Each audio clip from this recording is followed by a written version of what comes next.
The anime begins when monsters like Godzilla, also known as kaiju, appear all over Japan. The nation goes into a state of emergency, calling all the citizens to run for their lives and head to the emergency evacuation center. One of these, kaijuus, wreaks havoc in the city, causing people to wonder if it will be the end for them. On the other, the government issues a military unit immediately in order to take down these monstrous beasts, learning the target location and its length of around 60 meters, which is as tall as a skyscraper. Many armed military soldiers surround the kaiju from everywhere and fire missiles at it. It screams slightly in pain, as if it were just bitten by a mere mosquito. The elite force called the Defense Corps 3rd Division also joins in the party to combat this beast, and one of them, a female masked soldier, makes a flashy entrance, jumping from a helicopter while holding an assault rifle. Following her entry, many more GIs jumped into the fight scene and attacked the kaiju, diverting its attention towards them.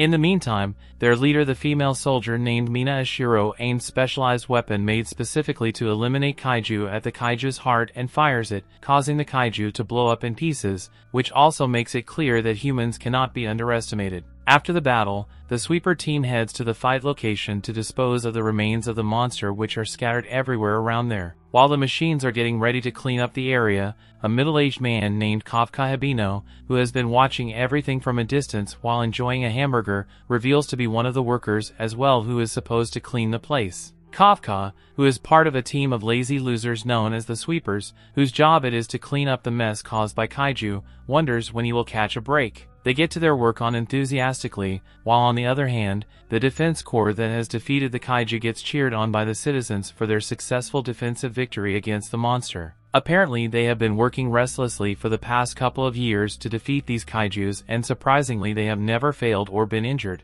Kafka, who has always wanted to become a member of the 3rd Division of the Defense Corps, passes by them doing his best to ignore the heroes and goes back to work. Kafka states that his team's battle begins after the 3rd Division's battle ends, and proudly claims that his team's work is far harder than the work that the 3rd Division does. Still, no one in the city has ever cared about them and has never shown any appreciation towards them at all. He unwillingly cuts down the skin of the monstrous corpse and begins slicing its meat. Suddenly, one of their members accidentally cuts a blood clot from the monster, causing the heart-burning blood to scatter all around him and burn his knees. So Kafka quickly comes down to treat his colleagues' fresh wounds. Having experienced such injuries, he blames the 3rd Division for always leading a mess when they should focus on trying to find a much cleaner way to deal with the monsters. But since it cannot be helped with, Kafka continues doing his work, revealing that the government has strictly told the sweepers to get done with the cleaning process within a week, making their work a hellish job that will lead them to work all day and night in order to dispose of the monster's remains. One of the supervisors of the sweepers approaches Kafka and assigns him to deal with another area nearby,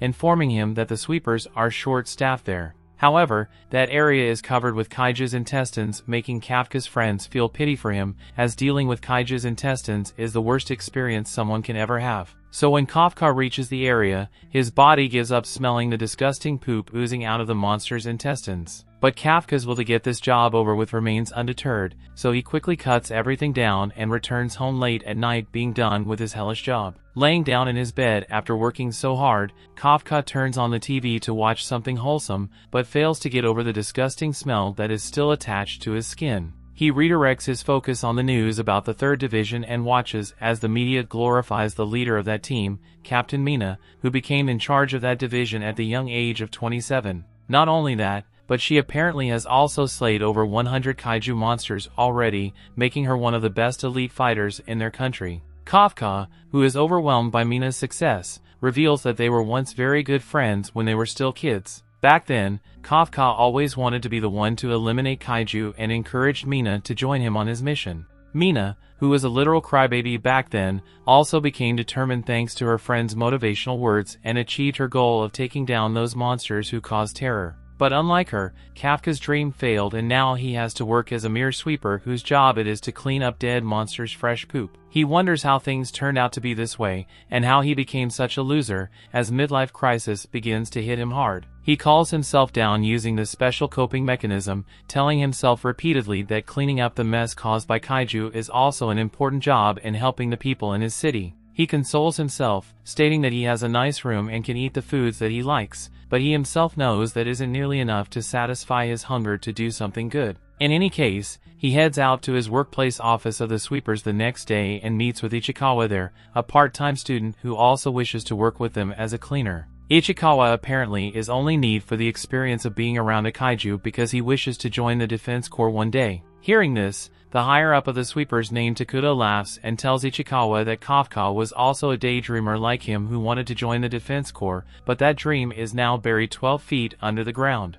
Ichikawa wishes to know why Kafka gave up on his dreams, and in response, Kafka tells him simply that his hard work and abilities weren't enough to become a member of the defense corps, so he suggests that Ichikawa to stop wasting his time trying. However, Ichikawa gets offended by his advice and makes it clear that unlike Kafka, he will never give up on his dream. Anyway, the cleaning job continues and once again Kafka gets assigned to deal with the intestines, this time along with the new boy Ichikawa. Later, during lunch Ichikawa loses his appetite completely, so Kafka gives him a vitamin drink and a pair of nose buds to feel better. This interaction leads them to bond with each other and enjoy working together more than before. After being done with the day's work, Ichikawa again approaches Kafka and thanks him for guiding him on his first day, admitting that if he weren't there to help, he wouldn't have been able to make it through the first day. He also lets Kafka know that Kafka's age limit to join the defense corps hasn't crossed yet, which means that Kafka can try to join the defense corps once again. Out of nowhere, a kaiju appears behind Ichikawa, opening its mouth to devour him, but thankfully, Kafka uses his quick reflexes to save the boy and drags him away from the monster, giving him a chance to escape. In the meantime, Kafka distracts the monster and runs away in the opposite direction from where Ichikawa ran off. He luckily finds a narrow entrance leading to a construction building, so he enters there and jumps off from the edge knowing that the fall itself might end his life as well. At that moment, he remembers his time with Mina when she was crying over the fact that all of their friends, families, schools, and houses were destroyed by the kaiju. He cheered up Mina, promising her that they would together take revenge on the kaiju for what they did, and decided to join the defense corps to slay the kaiju together. Back to the present, Kafka lands safe on the ground and still expresses his regrets over not being able to join the defense corps. He picks up a steel pipe to use as a weapon against the kaiju. However, he is nowhere strong enough to land a hit on the monster and gets himself badly injured with his right leg broken. As he gives up on his life knowing he cannot escape, Ichikawa comes there to rescue him, telling him not to give up on his dreams. To save both the brave sweepers, a mysterious white tiger arrives there and takes care of the kaiju, eliminating it in the blink of an eye, which causes both Ichikawa and Kafka's jaws to drop completely. Mina appears before them revealing herself to be the owner of the ferocious white tiger, but she doesn't even look at Kafka as if she is embarrassed by his presence and leaves immediately. After the battle, both Kafka and Ichikawa get admitted to a hospital to get their injuries treated. Kafka, who is in disbelief seeing how his childhood friend ignored his existence, he doesn't judge her instead, he acknowledges her strength being so great that she was able to kill such a gigantic monster in an instant. Ichikawa grabs Kafka's attention and calls him a really amazing person for risking his own life to save others, and that is why he thinks that a person like Kafka should definitely join the defense corps. Kafka also realizes that he cannot just give up on his dreams just because he is slightly worse than the other candidates, and so he decides to give it another go at the entrance test again, thanking Ichikawa for motivating him to do so. At that moment, a small bird-sized kaiju appears in front of Kafka, and before he knows it, it reaches inside his body, turning him into a demonic Godzilla-shaped creature, or as some would call it, a cheap rip-off of Overlord. Ichikawa, who watches the entire scene take place, becomes totally baffled by his senior's terrifying transformation, but he quickly realizes that on the inside he is the same guy as before. This sudden turn of events makes Kafka realize that if he doesn't run away for his life, the defense corps will soon find him and slay him. In the past, we see Kafka telling Mina how to immobilize kaiju. She took notes as he told her that she needed to attack the legs and tie it up. Mina was scared by the thought of fighting a monster, so Kafka assured her that when the time comes, he will be by her side. Back to the present, Mina thinks about how that was a lie, and Mina is informed that a kaiju was spotted at the Yokohama hospital, and she declares that she will handle it. She will dispatch along with her officers and they will eliminate the kaiju. The story continues. Another look back shows that Mina made fun of Kafka for saying that he would be right by her side when she got scared. Kafka was completely embarrassed, so he told her not to tell anyone he said that. Mina was actually really grateful, so she thanked him and agreed that there's nothing to be afraid of as long as they are together. Back to the present, Mina has assembled her division and they prepare to head to the hospital to eliminate the kaiju that appeared there. An alarm sounds around the entire city telling people to take shelter from the kaiju. At the hospital, the guys panic as the old man is terrified of Kafka. Ichikawa thinks they can clear up the misunderstanding if Kafka just smiles, but Kafka's smile is horrifying. It clearly doesn't work as the old man passes out. Kafka rushes to help him, but he shocks himself with his own strength as he destroys the area with the slightest touch. Kafka can't believe that he did all that, and others notice that a kaiju is there. Ichikawa is assured that the defense force is on their way, so they agree to leave. Kafka goes to escape out the window, but once again shocks himself when this light is touched, destroys an entire wall. Kafka wonders what's going on with this body, but there's no time to think as people are beginning to panic. The two guys jump out the window, but Kafka launches himself much farther than he expected. Ichikawa tries to make sense of what's going on, but he begins to wonder if this kaiju is really Kafka. He asks Kafka if he's really him, but Kafka isn't even sure anymore as his body's going out of control. Ichikawa wonders if this transformation is a special mode of his, but Kafka has no clue. Just then the parasite extends out of his mouth to eat a bird alive. Luckily Kafka reverts back, but he reveals that there is trouble.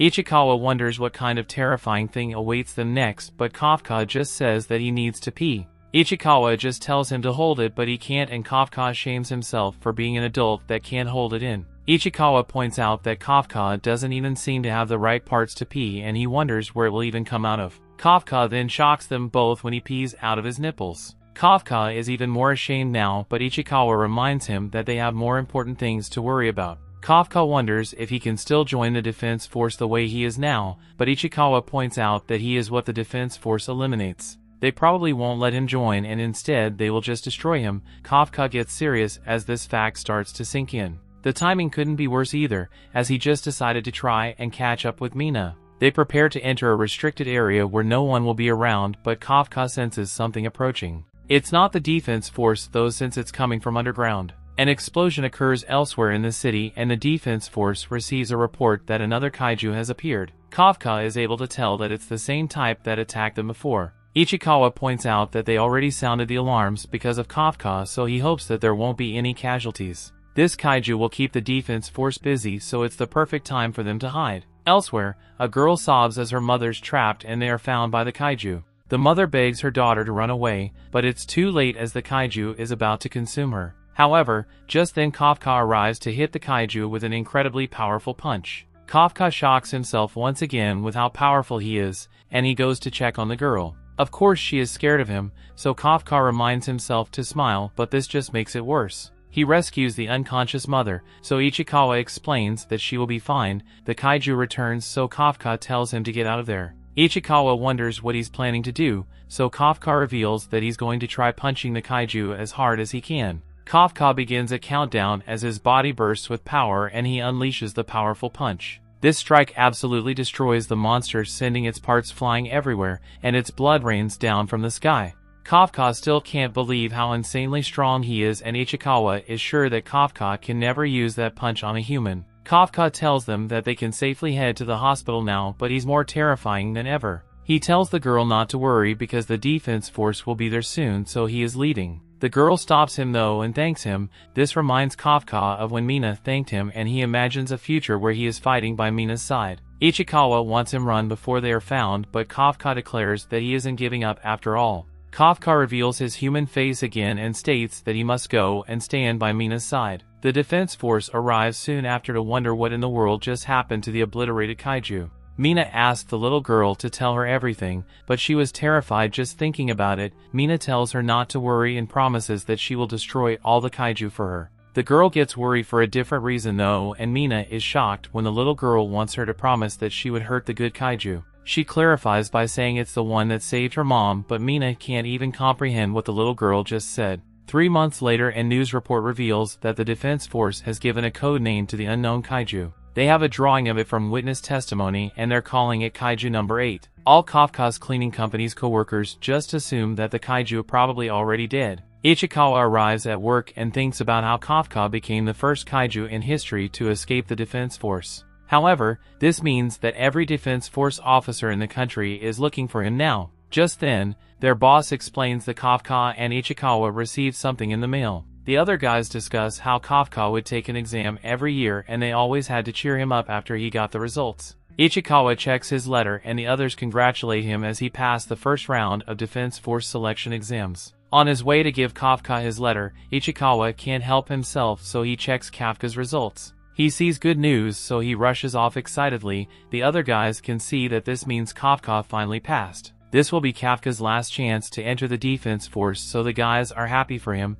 He is finally getting his opportunity after working so hard for so long. Ichikawa excitedly tells Kafka that he passed the first round of exams, but he becomes furious when Kafka in his kaiju's form. Kafka changes back as he didn't even notice, but he doesn't fully transform. Ichikawa points out that he was just on the news, so he needs to be more careful. We then learn that they returned to the hospital shortly after the whole incident and just lied about everything. Ichikawa thought that Kafka would be more happy about the letter, but Kafka reveals that the second round is where he always fails. Ichikawa wonders if Kafka's really planning to take their next exams with this crazy body of his. Kafka assures and that no one will notice, but he still can't get his transformation right. Ichikawa points out that the first round is just a written test and some paperwork, but there will be officers everywhere during the second. This will be really dangerous as they will eliminate Kafka on sight if they see he is a kaiju, but Kafka declares that he's taking the exam no matter what. He has been working real hard these past 3 months and this is his last chance since he is 32 years old. Ichikawa is just as determined, so he says that no matter what happens to Kafka, he's not going to drop out either. They agree that if they're going to do it, then they're going to do it as rivals. Kafka casually goes to drink something, but he has a hard time opening his water bottle. He ends up transforming and destroying it with his immense strength, so Ichikawa takes back everything he said. The two finish arguing and Ichikawa tells them that the other cleaners will arrive soon. Kafka actually relieved that he passed the first round, and he declares that it's time for his revenge match against the second round of exams. 10 days later, the guys arrive at the Defense Force's Tachikawa base for the exam. Ichikawa has been to a different base on a field trip before, but this one is much bigger. This one shares the area with the Self-Defense Force garrison, so troops are everywhere. Ichikawa points out how it makes things much more dangerous. If Kafka transforms there, then he would be eliminated within seconds. Other examinees begin arriving, so Kafka declares that it's time to go. He wants to get checked in even though they're pretty early, but some girl gets his attention by calling him an old man. Kafka points out that he is not old since he's still just 32, but she points out that that is old. She tells him to move his truck, but he states that there are tons of other parking spots. She insists though, since her lucky number for the day is 5, Kafka has had enough of the annoying girl, so he declares that he will teach her some manners. Kafka is shocked when she removes her dress to reveal her suit underneath, and she declares that she will just move his vehicle herself. The guys are shocked by her suit, which seems to give her immense power, and she lifts the truck with one hand. They are horrified and she just tosses it aside, and Kafka points out that that is a company vehicle. Ichikawa wonders just who the heck she is, so she reveals that she is examining number 216. Her name is Kikoru Shinomiya and her hobby is eliminating kaiju. She tells them to remember her name, and Ichikawa is shocked when he recognizes her last name. Kikoru then turns her attention back to Kafka. She gives him a sniff and points out that he smells just like a kaiju.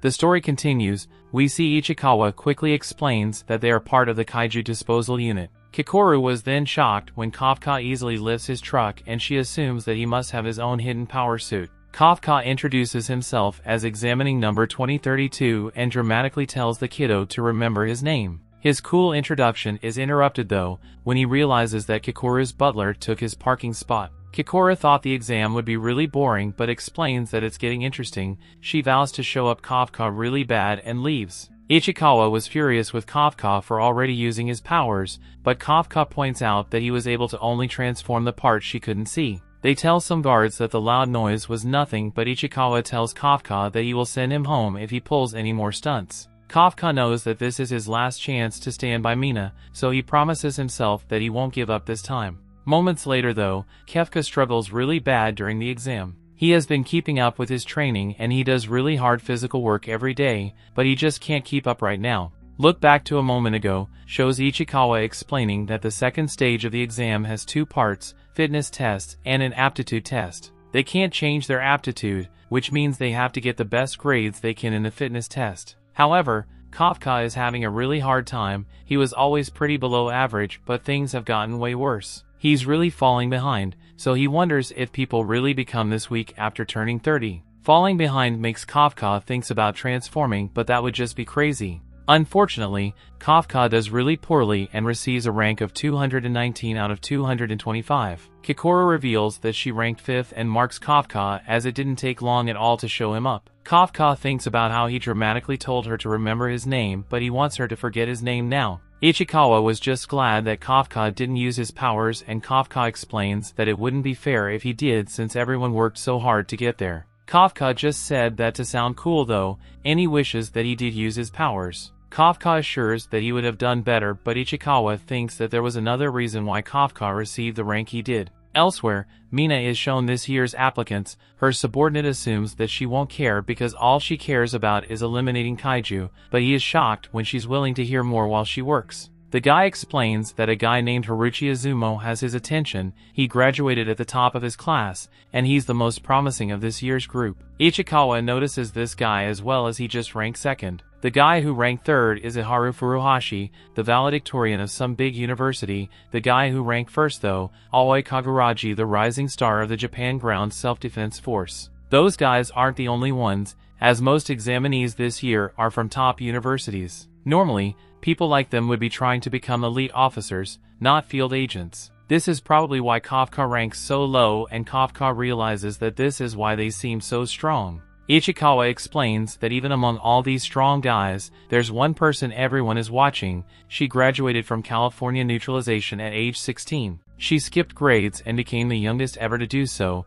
It's Kikoru, and they call her the greatest talent ever. The 3 top guys are watching her and hope they can measure up. Ichikawa points out that it's a group of extremely skilled applicants, none more so than Kikoru. Kafka tells her that he had no idea that she was so amazing, but he gets beaten by her bodyguards for touching her. Everyone watches and they just assume that Kafka is one of her groupies. Kikoru laughs that she showed him up yet again, but Kafka declares that he will show her up too. In reality though, Kafka knows that things aren't going well, but Ichikawa still has hope. For the last 2 years the second part of the test has been kaiju corpse disposal. They want to test examinees' knowledge of kaiju and their ability to work in a group. They also want to show them that there's more to the job than just eliminating kaiju. This being in the test is why Ichikawa chooses to work part-time at the disposal unit. Kafka's hope is restored, so they decide to bet everything on the next part of the exam. They arrive at the 2nd training area and 3rd Division Vice Captain named Sashiro Hashina introduces himself. He explains that he will be in charge of giving them their aptitude test. In this test they will have to find kaiju.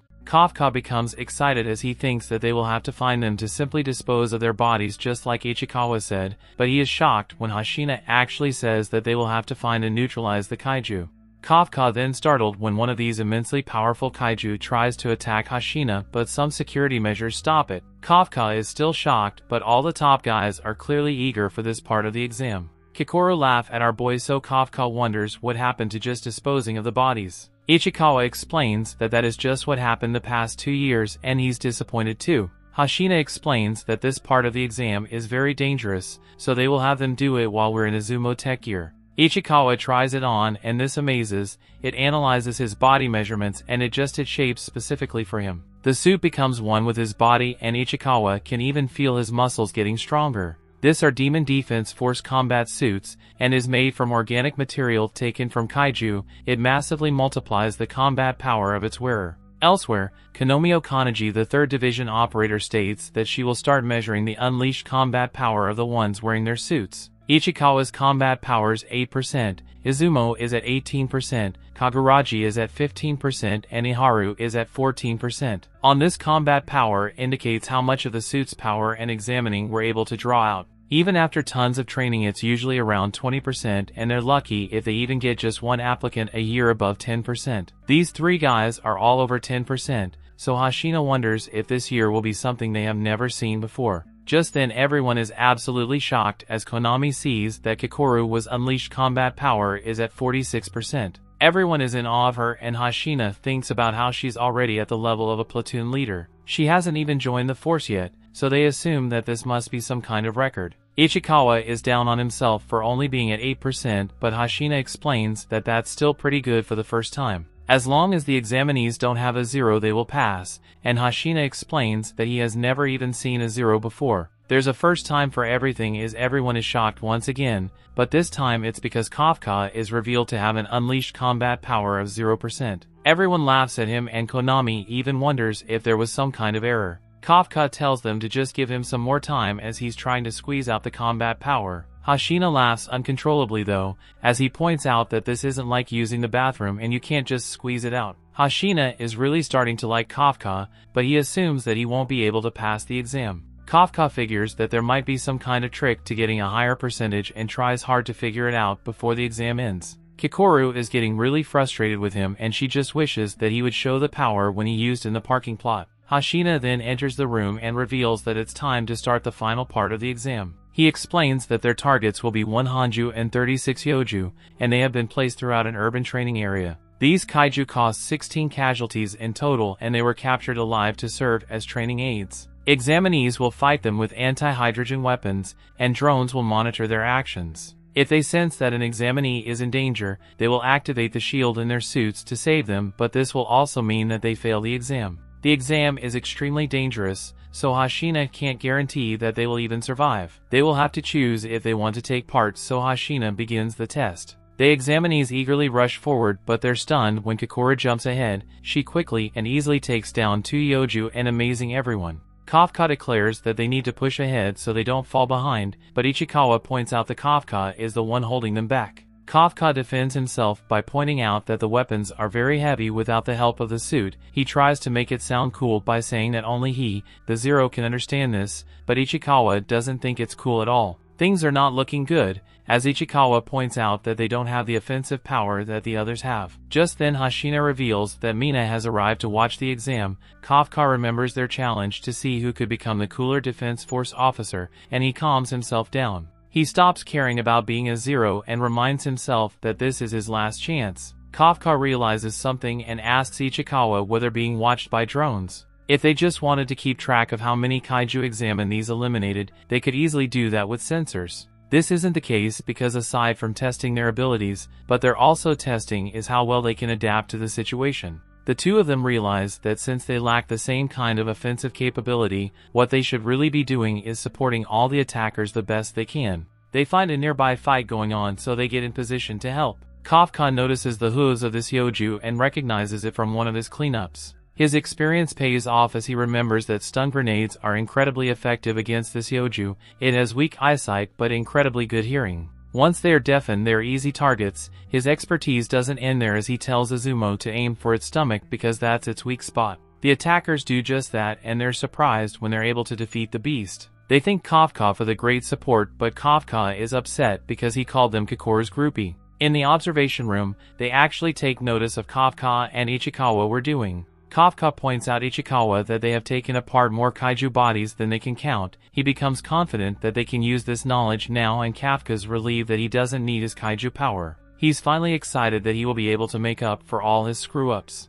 However, all this optimism ends abruptly when a kaiju appears out of nowhere. This thing sends Kafka flying into a building and Konami detects that he is severely injured. He won't be able to continue battle and the Yoju is approaching him, so they prepare his suit shield. Kafka realizes that they will probably use the shield, but he knows that this will mean he fails the exam. He knows that Mina is watching, so Kafka tries to force himself up. He refuses to embarrass himself in front of her anymore, but this beast is about to eat him. Konami begins the activation of the remote shield, and Hashina thinks about how he knew that Kafka would be the first to drop out. He thinks it's a real shame because Kafka was a pretty funny guy. However, just then the Yoju gets blown to bits and Kikoru points out that this is the third time she has shown up Kafka. She declares that while she is on the battlefield nobody gets to quit. Kafka is amazed by her, but she interrupts him. She declares that she will go on to defeat even more kaiju so he can just lie on the ground like a loser. The other guys can tell that she's going for the main target,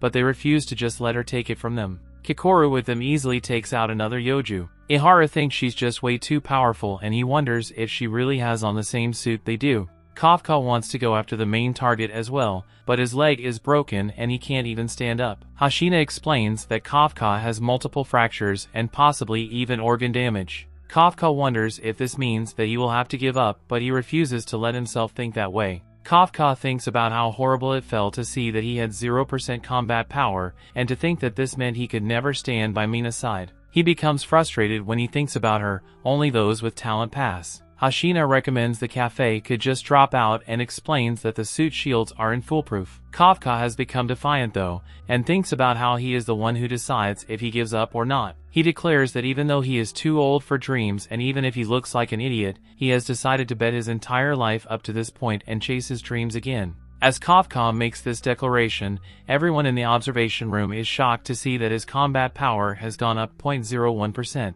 Kafka declares that this time he's not giving up no matter what, and Mina takes notice. The story continues. We see Kafka proudly shows that he can still stand, which amazes Konami because his leg is broken. Hashina decides to let him have his way, but warns that he will activate the shield if things look bad. Kafka tells Ichikawa to go ahead without him, since that is the deal they had, but Ichikawa decides to back him up instead. Kafka realizes that this is just the kind of guy Ichikawa is, so he accepts his help. Hashina has a good laugh at them though as Ichikawa carries Kafka. Ichikawa admits that he's really embarrassed, but the two of them are really determined. Kafka's broken bones are hurting him a lot, so Ichikawa will act as their legs and Kafka will use all his knowledge to handle the attacking. Hashina just wants to pass the two of them already because they provide amazing comedy relief. Kafka instructs Ichikawa to follow Kikoru and he is amazed by his friend's speed. Kikoru is busy forcing everyone to eat our dust while she defeats a bunch of kaijus, so Ichikawa tells Kafka to be ready to support her when they catch up to her. All the guys watch as Kikoru does her thing and they are disappointed that she won't even let them help. Konami announces that Kikoru has eliminated the last Yoju in the area and has already engaging the Hanju. Kikoru uses a grenade to get the beast all rolled up and she uses this moment to get in a perfect position to annihilate it. Kikoru calmly says that this is the last one as she slowly pulls the trigger, and this makes Hashina smirk as she fires into the monster. Konami is done as she announces that the Hanju is defeated and the final stage of the exam is complete. Our boys are, of course, shocked as they didn't get the help and Kafka declares Kikoru is just too fast. Konami now just need to bring back the drones and segments for the injured. Hashina is surprised that the exam ended so quickly, even though it took so much time to set up. Mina is impressed that Kikoru was even more powerful than they say, and Hashina shocks that Kikoru was even powerful enough to catch Mina's eye. It was expected that at least 30 people would drop out, but none did, and Hashina is sure that because of Kikoru. This performance is to be expected though of director Shinomiya's daughter.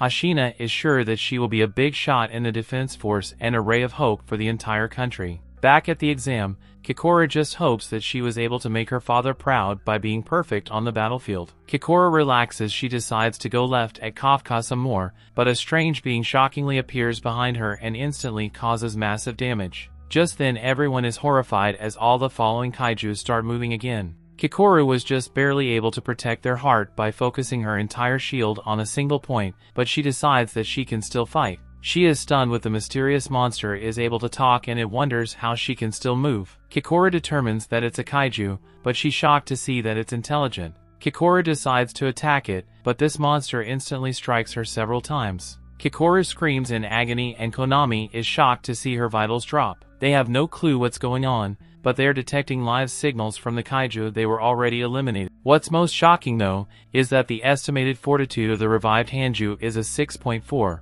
This is much more powerful than before, and Hashina thinks about how an entire company is needed to take down a kaiju of that level. There are not many people capable of taking that thing down fast. Just then Mina tells Konami activate all remote shields for the examinees and send back some of the drones. Hashina thinks about how luckily, the two of them are some of the people capable enough to defeat this Hanju, so they head out. Examining they're instructed to evacuate, but Kikoru refuses. She thinks that a lot of people will lose their lives. She doesn't stop this thing herself. She uses the suit to stop the bleeding and determines that she can still fight. Just then Kikoru thinks of her father's words when he told her to be perfect for their nation. Kikoru now demands perfection from herself, but she's easily knocked to the side by the Hanju. She can barely even move now, but she still refuses to lose. A look into the past shows that Kikoru is proud to receive the top grade in class. All the students around her, of course, didn't do as well, but their parents were at least there to celebrate with them. Kikoru tried to stay positive though, as her butler showed her that her father will be home that day,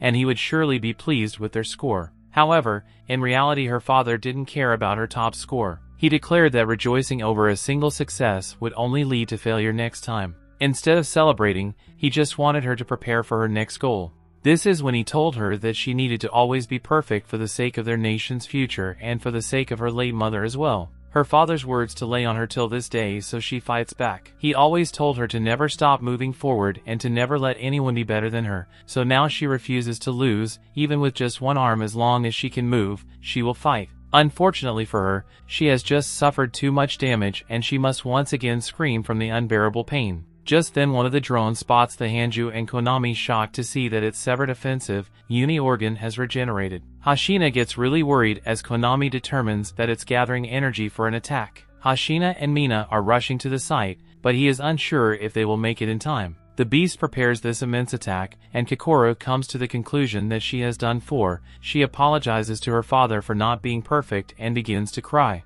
The Kaijuu prepares to release its attack, but Kikoru shocked when Kafka appears to tell her that she did a great job. Kikoru was absolutely stunned as she can't understand why he's there and the monster's attack strikes them. Of course, Kikoru is even more stunned when they are not harmed and Kafka begins to transform. Kafka explains that she did a good job buying time for everyone to evacuate so she can just leave the rest to him. Elsewhere, everyone evacuates frantically. Kaguraji uses flares though to organize the evacuation, which impresses Izumo. A look back to just moments ago shows Kafka and Ichikawa were told to evacuate. They were instructed not to go back as Kikoru was fighting the revived Kaijuu. Ichikawa was ready to evacuate, but Kafka had already disappeared. Ichikawa hoped that Kafka wasn't crazy enough to transform, since he was sure that he will be eliminated on the spot if he did. As Ichikawa rushes to the site, he realizes that Kafka definitely is crazy enough to transform, since he doesn't hesitate in these kinds of situations. Back with Kikoru, she's absolutely stunned by Kafka's transformation,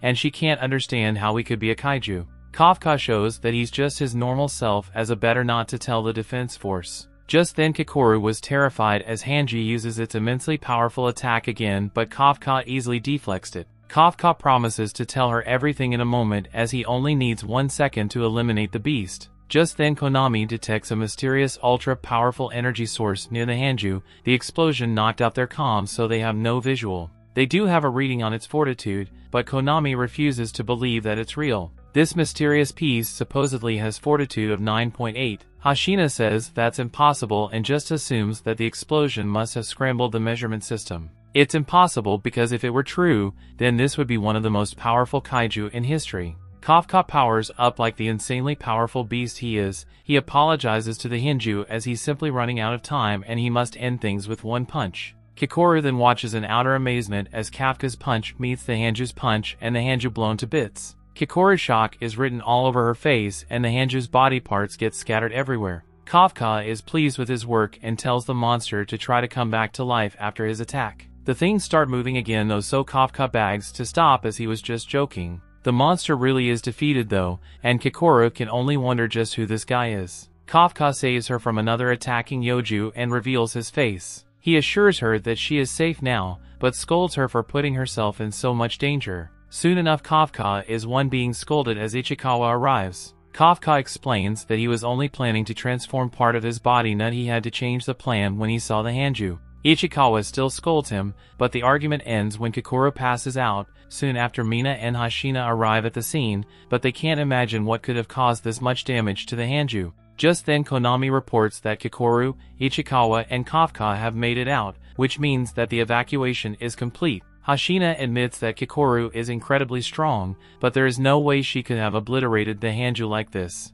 Mina points out that between the kaiju coming back to life and this blast area, there's a lot they don't understand. Mina then issues an order for an investigation unit to inspect the area, while she and Hashina wipe out their remaining Yoju. Hashina realizes that this blast is similar to what they saw 3 months ago and he wonders if they're connected. Later, we see the Kafkas back in another hospital. Ichikawa explains that Kikoru is recovering as well as they're using the defense force's best technology to treat her. Kafka reflects on the exam, which reminded him how difficult it is to compete against incredible people. It also reminded him that chasing your dreams means there's always someone out there who's beating you at the things you care about the most. Most importantly though, he remembered that you get so excited that you don't even care. Kafka is glad that he decided to take the exam again and he thanks Ichikawa for encouraging him. Just then Mina surprisingly appears and simply thanks them for carrying Kikoru to the shelter. She leaves just as fast as she appeared, so Kafka almost calls out to her.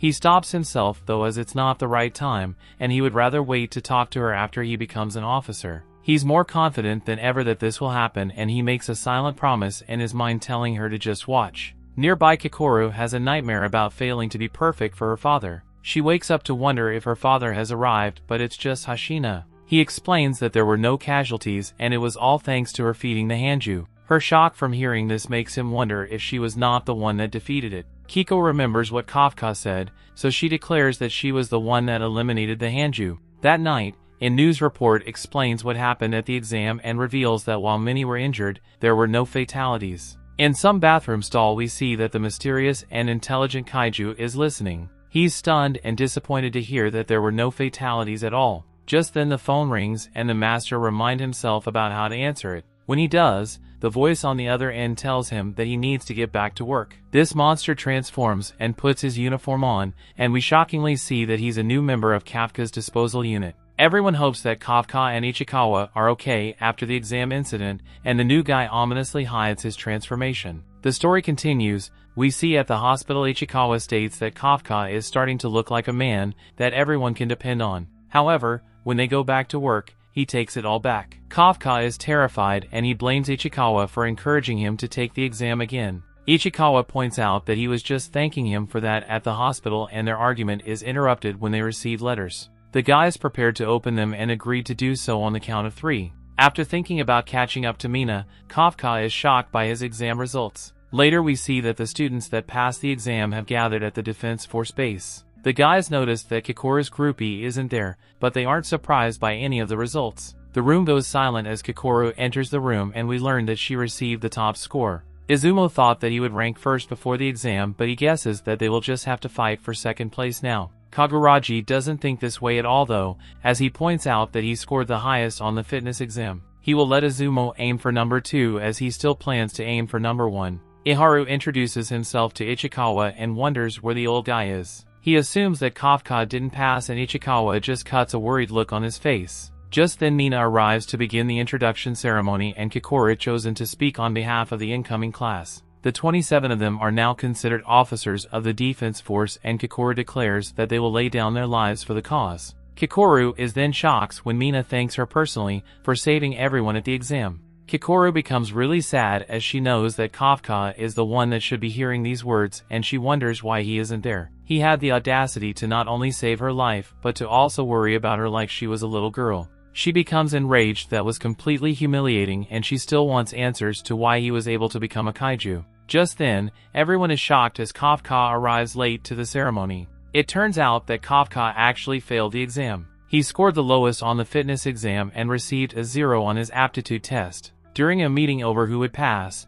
Mina was about to say something about Kafka, but Hoshina interrupts and declares that he will take Kafka. Kafka's numbers say that he doesn't have what it takes to be an officer, but what he showed on the battlefield says otherwise. Kafka was able to locate the enemy's weak points, and he prioritized helping others over his own kill count. Most importantly though, Kafka really made him laugh. Hoshina isn't sure if Kafka will ever become a full officer, but he will bring him into his platoon as a cadet so he can receive more training. Mina now explains that he's enrolling as a cadet, so she had him skip the introduction ceremony. Kikoru is glad to hear it, and the top guys are too. Mina then gives a speech about how the kaiju are getting stronger and she won't be able to guarantee the survival of the new officers. However, she vows to stand at the very front, so she connects us both their shield and spear. Kafka gets really caught up in her speech and loudly declares that he will be standing next to her soon. Everyone is shocked as they call him crazy for calling the captain by her first name. For speaking out of turn, Mina tells them that he owes her 100 push-ups, but he thinks about how it was an accident. Hoshina laughs uncontrollably and points out that Kafka is already back at his funny ways. Mina leaves, but Hoshina wonders if he just saw her smile a little bit. Konami can't believe that Kafka is already bringing the comedy, but Hoshina explains that this place can get pretty gloomy and they need a guy like him. However, Hoshina secretly has another reason for keeping Kafka around. He noticed something strange when they detected the 9.8 fortified kaiju. Hoshina still believes that it was just a busted sensor, but what he noticed is that someone's vitals stopped coming in at the same time. This person was Kafka, so Hoshina thinks that there's something strange about him. He has decided to keep Kafka close so he can find out what that something is. Down below, everyone cheers on the old dude as he completes the 100 push-ups. Kikoru wants to speak with him, so the guys assume that she wants to confess her love. She denies that, so Kafka assumes that it's one of those meet me after school behind the gym kind of things. Kikoru denies that as well, and just tells them to come with her. He does, and Kikoru is shocked when Kafka reveals that a kaiju forced itself into his mouth. Kafka wonders if he can just tell the defense force the truth, as they might be able to cure him. Kikoru assured that it's a terrible idea, since if they don't eliminate him on the spot, they will surely make him spend the rest of his life being tested and having experiments done on him.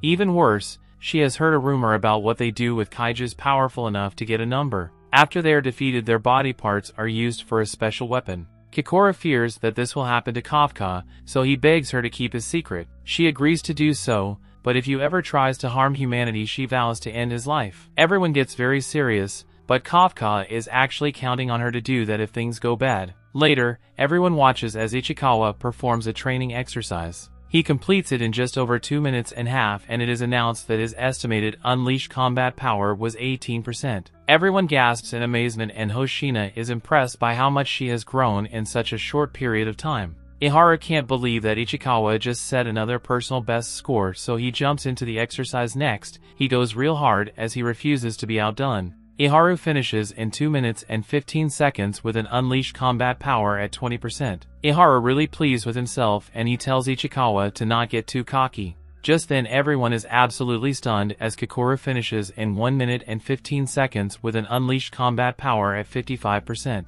Kikoru taunts the boys as both their scores combined are still worse than hers, and Izumo can't help but you'll average around her. Kaguraji points out that he doesn't have time to worry about those better than him, as he now has the same combat power as him. Izumo promises that he will set a new best when it's his turn, and all the powerful rivals stare at each other with great intensity. However, the intense moment is broken up when an exhausted Kafka finishes the exercise in 6 whole minutes and has a combat power of 1%. Kafka is actually really happy about this, as he has turned to 0% before and into 1%. Kafka demands Kikoru, who praise him, but Hoshina points out that he will never become a full officer at this rate. In fact, he will probably be fired in just 3 months. Hoshina has them all run 10 laps and gives them an extra 5 for complaining about it. Konami can tell that there are a lot of rivals in this class, and Hoshina is glad that they're all pushing each other to become better. Afterwards, the guys are all exhausted, and Iharu tries to argue with Ichikawa about who has bigger muscles. Kafka tells the kids to stop arguing and shows them the muscles of a hard-working grown-up. Kafka can't hold his stomach in for long though, and Iharu points out that he can't turn the defense force with this spare tire like that one. Kafka tells them all that it will happen to them too after they turn 28, and demands that they arm wrestle him to see who is stronger. Just then they're all put to shame when Kaguraji enters the room with his bulging muscles. In the laundry room, the girls in the class are shocked to find Mina. Kikoru admires how in shape she is, but she knows that that alone doesn't explain her amazing combat power. Kikoru would like to know what kind of training she has done, so Mina instructs her to stand next to her. Kikoru is shocked that Mina wants to show her right now, but she eagerly agrees to do it. Back at the bath, the guys discuss why they decided to join the defense force. Iharu was saved by Captain Mina Ashiro, so he always wanted to be a hero like her. All the other guys share the same desire to become heroes because of her. Kafka is amazed about her inspiring so many people, and Ichikawa points out that she is their generation superhero. They all want to know Kafka's reason, and they are shocked to learn that he was childhood friends with Mina. They are even more stunned to hear that they made a childhood promise, so Kafka tries to sneak away. The guy stopped him though, and demands to hear the rest of his story. After the girls' bath, Kikoru wonders if something happened to the guys, as they don't look too good. It turns out that they were so caught up in conversation that they stayed in the bath too long. They were talking about Mina, so Kikoru just calls them stupid boys. The class would then go on to do even more training exercises. There were a lot of times of tension, but it's pretty clear that they were forming a bond together. They were doing practically everything together and growing stronger as a team. Kafka would one day fall behind during a run, but his buddy Ichikawa was there to help him keep going. One night, Kafka refuses to sleep as he knows that he must work twice as hard as everyone else. Hoshina surprises him and points out that sleep is pretty important too. Kafka refuses to let himself get tired, and Hoshina wonders if he's doing it all for Mina. Kafka can't believe that he knows about that, so Hoshina tells them that he should assume that every word he says in the dorm is being recorded. Kafka declares that he made a promise to fight by her side, but Hoshina points out that that could be interpreted as Kafka trying to steal his spot as Mina's vice captain. Kafka hesitates for a moment but confidently declares that that is what he intends to do, and he will do his best to make it happen. Hoshina seems annoyed, but he allows Kafka to have 2 more hours for studying. Before he leaves though, Hoshina declares that he will not let Kafka have his spot next to Mina. Kafka thanks him anyway, but Hoshina warns him not to get too close to the other officers. This is because anything could happen at any time. Just then an alarm sounds and everyone wakes up. This is exactly what Hoshina was warning about, and he tells Kafka to get ready for his first mission.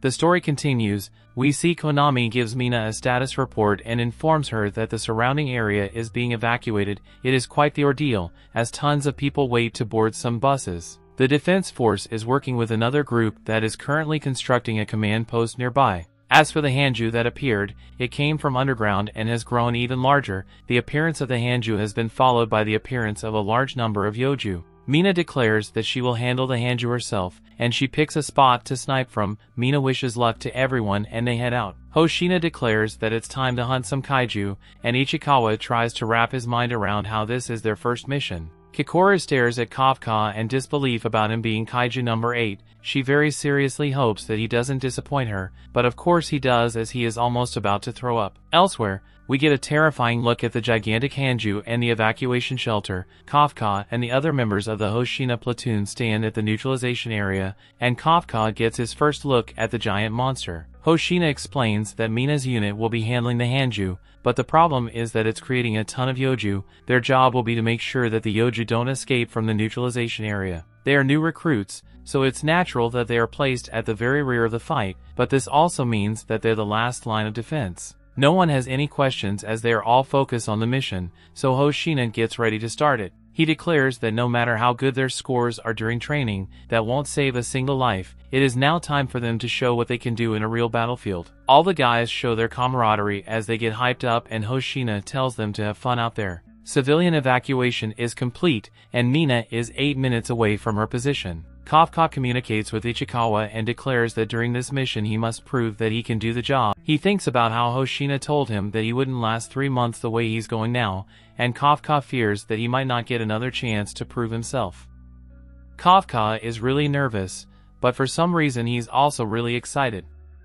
He doesn't know why, but Ichikawa always thinks about how this is a job that Kafka always wanted. They both promise to make their first mission a success, and they are told that the first Yoju have arrived in their area. Everyone is ready, so they all heroically jump off the roof of the building. Kafka confidently declares that this mission will be a success, but he's the only one to climb down the side of the building slowly. Elsewhere, Mina arrives at her sniper point. Another group is instructed to lure the Hanju to another area, so they open fire on it. After several attacks, the giant thing begins to move, and Hoshina excitedly waits to see everyone prove themselves. The fight has begun, and Kafka's surprised, since it's nothing like the exam, because he's really calm for some reason. Kafka now feels like his suit is actually helping him, and he confidently unleashes his combat power. Unfortunately though, he just gets wrecked by a Yoju. His combat power is still just 1%, so Kikora tells him that he's too far up front and he should be at the rear. Some veterans are annoyed that they have to fight with the rookies,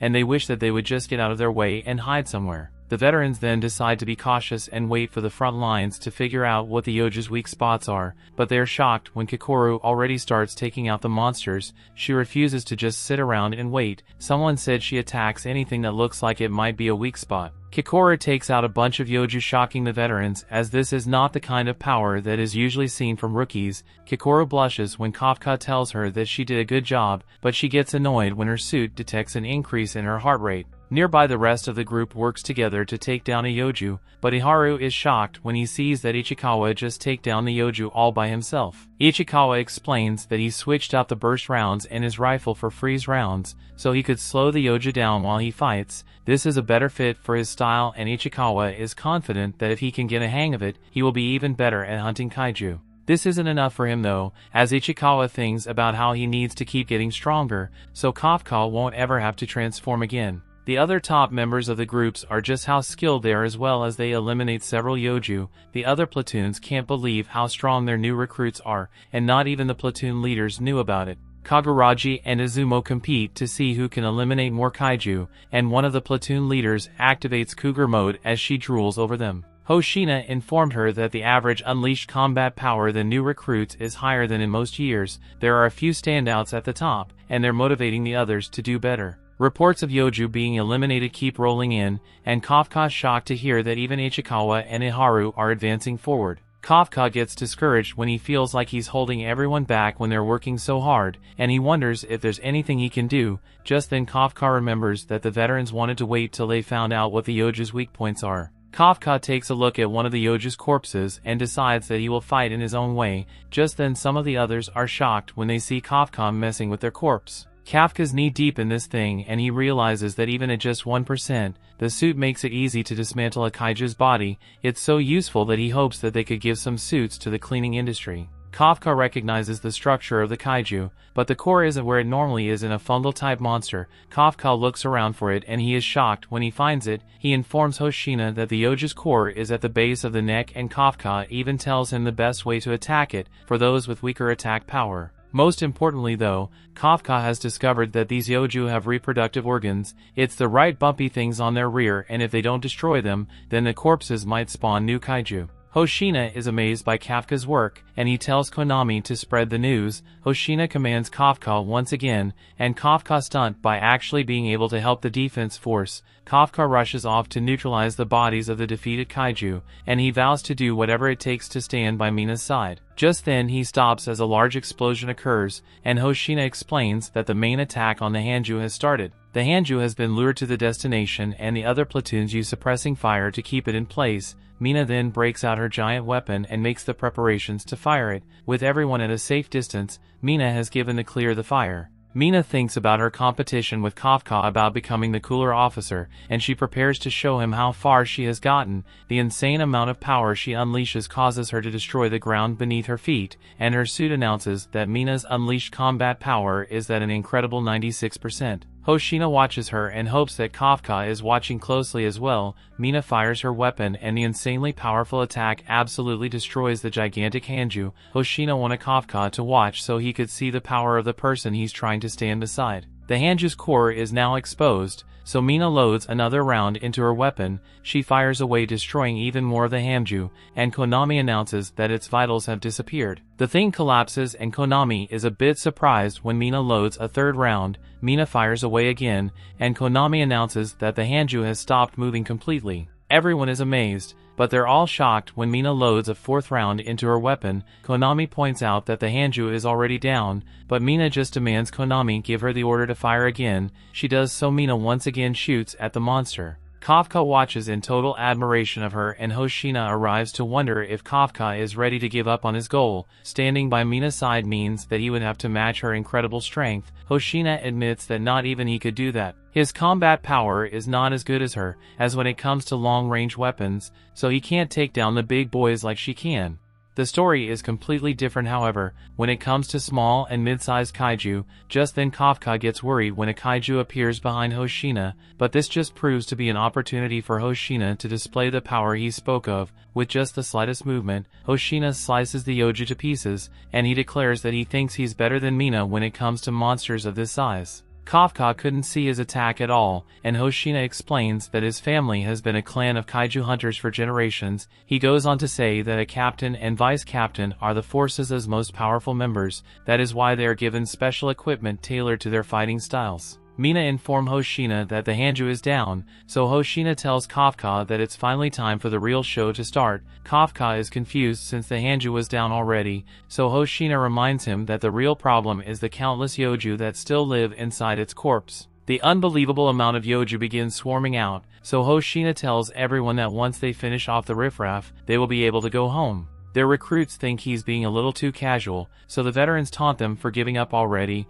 They are determined to show the new recruits that there's more to fighting than just combat power, so they head out to fight. The cougar named Nakanoshima tells Kaguraji and Izumo that they can just let the veterans take care of everything, but they fight. Konami analyzes the new recruits though, and sees that they are tired, their unlashing combat power and endurance are both falling. Hoshina points out that it's a big mission, but if they can get through it then we'll push them to the next level. Most officers end their career with the combat power between 20 and 30%. However, a very small number of them overcome that all and become captains. Kikoru is the only new recruit that has reached that level, but Hoshina thinks that there might be another one. This other person is Ichikawa. We then watch as Ichikawa eliminates another kaiju and Iharu becomes furious. He spent years training at a renowned technical college, so he can't understand why he is unable to keep up with Ichikawa. Just then they're told that more Yoju have been spotted nearby, so the two of them head to the front lines. Ichikawa shocks when he sees the jacket of the monster sweeping company, and he wonders what one of the cleaners is doing there. They try to explain that the cleaners won't be needed for a while, but they just get ignored. The mysterious person is just disappointed as the reproductive organs he loaded the Yoju with have been destroyed. He wonders how they found out and he speculates that somebody on the force knows all about kaiju. The guys are then shocked when this guy turns to them with his messed up face, and he wonders if they know anything about what happened. The story continues. We see the guys from the cleaning crew try to see if they can spot Kafka and Ichikawa. They're too far away, but what they can see is how gigantic the kaiju is. It's so big that every cleaning company in the nearby cities have been called to the scene. Just then they notice that the new guy is missing. Back on the ground, Ichikawa told the guy to get to safety, but he shockingly launches an attack that pierces right through Iharu's chest. Iharu is in a great deal of pain, but the guy's just disappointed that he missed the heart. It's pretty clear that their enemies is kaiju, but Ichikawa has never heard of a humanoid kaiju rather than Kafka. The monster turns into its kaiju form, and the guys realize that it's the one from the exam. What's even more terrifying is that it's the one that took down Kikoru. The monster doesn't want to leave empty-handed, so it has decided to take a sample of one of these Defense Force officers. Ichikawa tries to inform Hoshina of the humanoid kaiju, but the monster reveals that he already figured out how their communication devices work. He came up with that trick to keep himself hidden from the humans, so this entire area is undetectable. The monster's next attack some serious damage to Ichikawa, but he's disappointed again because his aim is off for some reason. Ichikawa is shocked at the monster's blessing right through his suit's defenses, and the monster can tell that Ichikawa would know something. It turns out that Kikoru told the guys about this monster in case they ever ran into it. She explained that his attacks seemed to be coming out of nowhere, but if they focused hard enough on his fingers, they would be able to see him preparing for the attack. Ichikawa does just that, and he shocks Iharu when he's able to dodge the monster's attacks. The monster figured this much, but he's surprised when Ichikawa fires back. Ichikawa tells Iharu to go get help, but Iharu refuses to let someone else protect him. Unfortunately, Ichikawa has to rescue him from another attack, and Ichikawa pleads for him to leave again. Iharu realizes how bad the situation is as the monster approaches, so he runs away. Ichikawa admits to himself that he is scared because this monster defeated Kikoru. However, the Defense Force officer he wants to become always puts his life on the line to protect the people he cares about. Ichikawa begins his attack, and his only real goal is to buy enough time for Iharu to get to safety. As Iharu runs away, he can't believe how Ichikawa seems like a totally different guy. He can't understand how he's able to fight the monster, and he hates having to run away. A look back shows how everyone was told that they would hit a wall, unleashing their combat power. This usually happens at around 20 to 30%, and only very few people can scale that wall. Unfortunately for Iharu, he has been stuck at 20% for 2 weeks. Ever since he was saved by Mina, Iharu has only thought about becoming stronger, but he becomes frustrated since Ichikawa was able to surpass him already like it was nothing. Back at the fight, the monster can tell that Ichikawa knows a few things about him. The monster shows him something he is sure he doesn't know yet, and unleashes an attack, but this time Ichikawa was saved by Iharu. Iharu is still in really bad shape, so Ichikawa wonders why he came back. Iharu thinks about how he realized that he doesn't hate Ichikawa, the person he hates himself for not really changing at all since the day he was saved and still being a person that needs to be saved. Iharu declares that Ichikawa isn't saving him, he is saving Ichikawa. The monster's confused by their strange human interaction, but he soon realizes that one human was trying to help the other escape. He explains that their effort is useless because nothing can leave this space without his permission. This leaves them with no other choice, so Iharu declares that they must fight together. Iharu was in really bad shape, so he decides that he will give Ichikawa an opening, so he can land a powerful attack. They begin their attack and Ichikawa is shocked when Iharu uses a conductor around. Iharu declares that Ichikawa isn't the only one trying out different kinds of bullets, and the monster gets annoyed since the bullet makes it hard for him to move. The monster decides that he will have to take out Iharu first, but Iharu reminds himself that he was already hit by the monster's attack before. He focuses himself this time and he's able to dodge the attack. The monster is shocked and Iharu hits him with another conductor round to get Ichikawa on opening. Ichikawa unleashes his maximum combat power and begins to power up. He begs for God to just this one time give him more power than Kikoru and Hoshina, and he fires away at the monster, splattering parts of it everywhere. The guys are shocked though. When the smoke clears to reveal a wall of corpses, the monster emerges from the wall and declares that Ichikawa was done for. Iharu screams out to him, but it's no use as the monster pierces Ichikawa's body with several attacks. Elsewhere, Hoshina is told that they have lost all contact with Iharu and Ichikawa. Kafka becomes concerned and someone notices that one of the corpses kind of moves. Kikoru arrives and Kafka realizes that all signs are pointing to the monster from the exam being there. Back with the kaiju, Iharu becomes really concerned for Ichikawa as he collapses. Ichikawa's entire body feels like it's burning, but he knows that he needs to get his suit to stop the bleeding. Ichikawa declares that he is still alive, so the battle is not over. The monster is disappointed to see that he can still move, and he explains that it's surprisingly hard to stop a human's motor functions without killing them. Iharu tries to stop the monster from attacking again, but this just gets him attacked instead. The monster decides to put an end to the fight, so he tells us some attacks on Ichikawa. Ichikawa screams in agony, but he can still move, so the monster tries out, attacking different spots on his body. Ichikawa screams even more and Iharu becomes furious. His comrade is being attacked right in front of him and there's nothing he can do. Iharu hates to admit it, but he acknowledges that Ichikawa is amazing. Iharu is sure that he will become a captain one day, so he won't let Ichikawa's life end here. Iharu heroically tries to shoot the monster again, but the weapon is damaged. The monster determines that he doesn't need Iharu anymore, so he prepares to end his life. The situation is completely hopeless, so Iharu pleads for God's help. It's actually so bad that he who doesn't care who comes and he would welcome help from a demon or even the devil himself. All he can do is plead for help now, and he wishes that someone would come save his friend. The monster declares that it's time for Iharu to die, but Kafka appears out of nowhere and tells the monster that he will be the only one dying.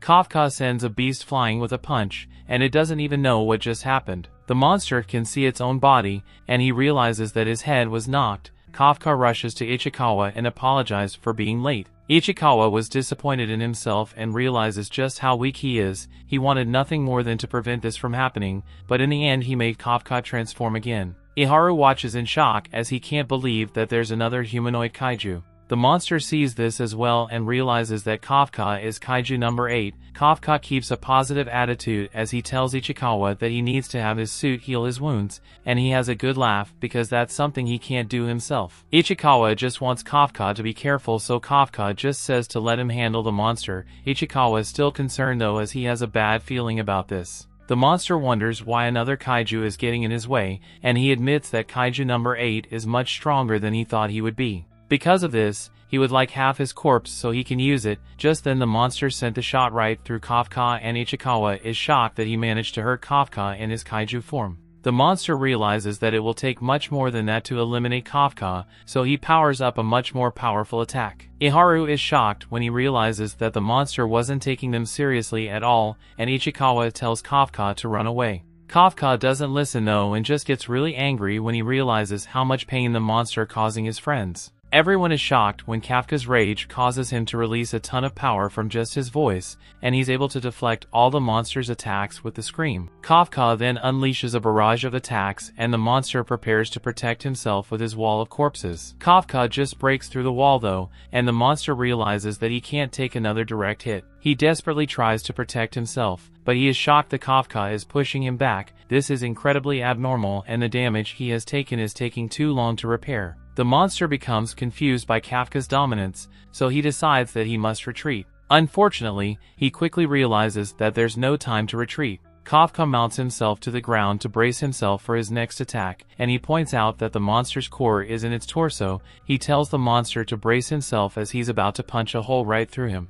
The monster realizes that it's in a really bad spot, and Kafka does his promise by unleashing an attack so powerful that it sends a monster across the city. The monster's practically falling apart now, and it realizes that its core is completely exposed. Kafka declares that this fight is over, but he's interrupted. Some members of the defense force arrived, and they announce to everyone that they have discovered a humanoid kaiju. Elsewhere, Kikoru fights and defeats another kaiju. She thinks about how Kafka told her that he was going to find Ichikawa and Iharu. She didn't think he would be able to find them since all contact was lost with them, but Kafka assumed that they were with the monster. He's able to sense monsters nearby, so he left Kikoru to handle things while he was gone. Just then Kikoru overhears that a humanoid kaiju has been discovered. It matches the description of kaiju number 8, so Hoshina sends the neutralization unit to its location and Kikoru calls Kafka an idiot. Back with Kafka, the monster uses the tense moment to get away. He declares that he knows how kaiju number 8 works now, so he will kill them the next time they meet. The monster attacks the defense force officers, but Kafka protects them.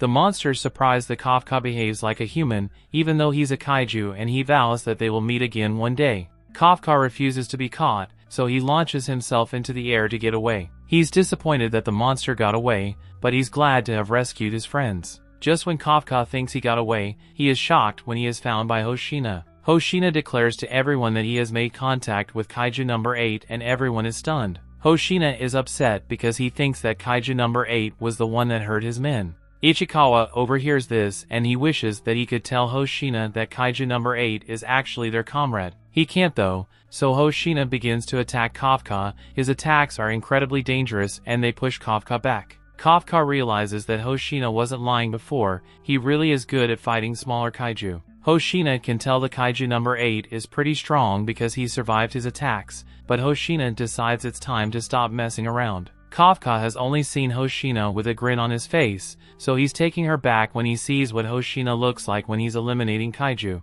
Hoshina's suit begins to pose with power, and he requests permission to remove his limiter. Permission is granted, and his suit announces that his unleashed combat power is now at 92%. Hoshina gets into his attacking stance and declares that he will be the one to neutralize kaiju number 8.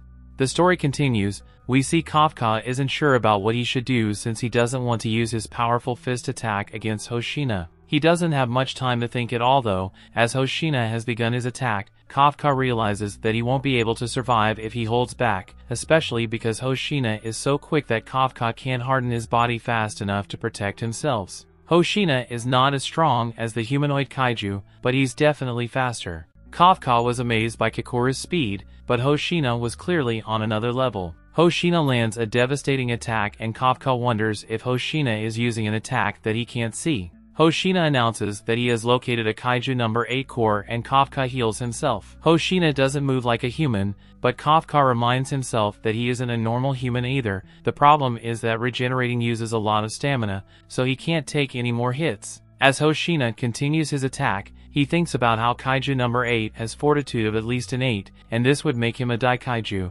However, this flight is giving him a strange feeling. Hoshina decides to ignore that and he powers up an attack. This double attack is too fast to dodge, and Kafka quickly realizes that it was just a decoy. It's really a triple attack, and Hoshina plunges his blade into Kafka. He is shocked though when his blade gets stuck, and Kafka blocked there because he knew that Hoshina would go for his core. Hoshina was terrified when Kafka prepares a punch, but he just manages to escape it. Hoshina is disappointed though, when he sees the kaiju number 8 got away, and he reports that to everyone. Nearby, Kikoru thinks about how monstrous kaiju number 8 is, and she wonders if it's really okay for her to believe in him. However, she becomes really happy when Kafka returns to her. Kikoru denies being worried about him and prepares to scold him, but she rushes to catch him when he begins to collapse. He apologizes for letting the kaiju hurt her get away, but she blushes and says that she will eliminate it herself. Kafka heroically leaves to find Ichikawa, but Kikoru points out that there's nothing he can do for him. He will be fine anyway,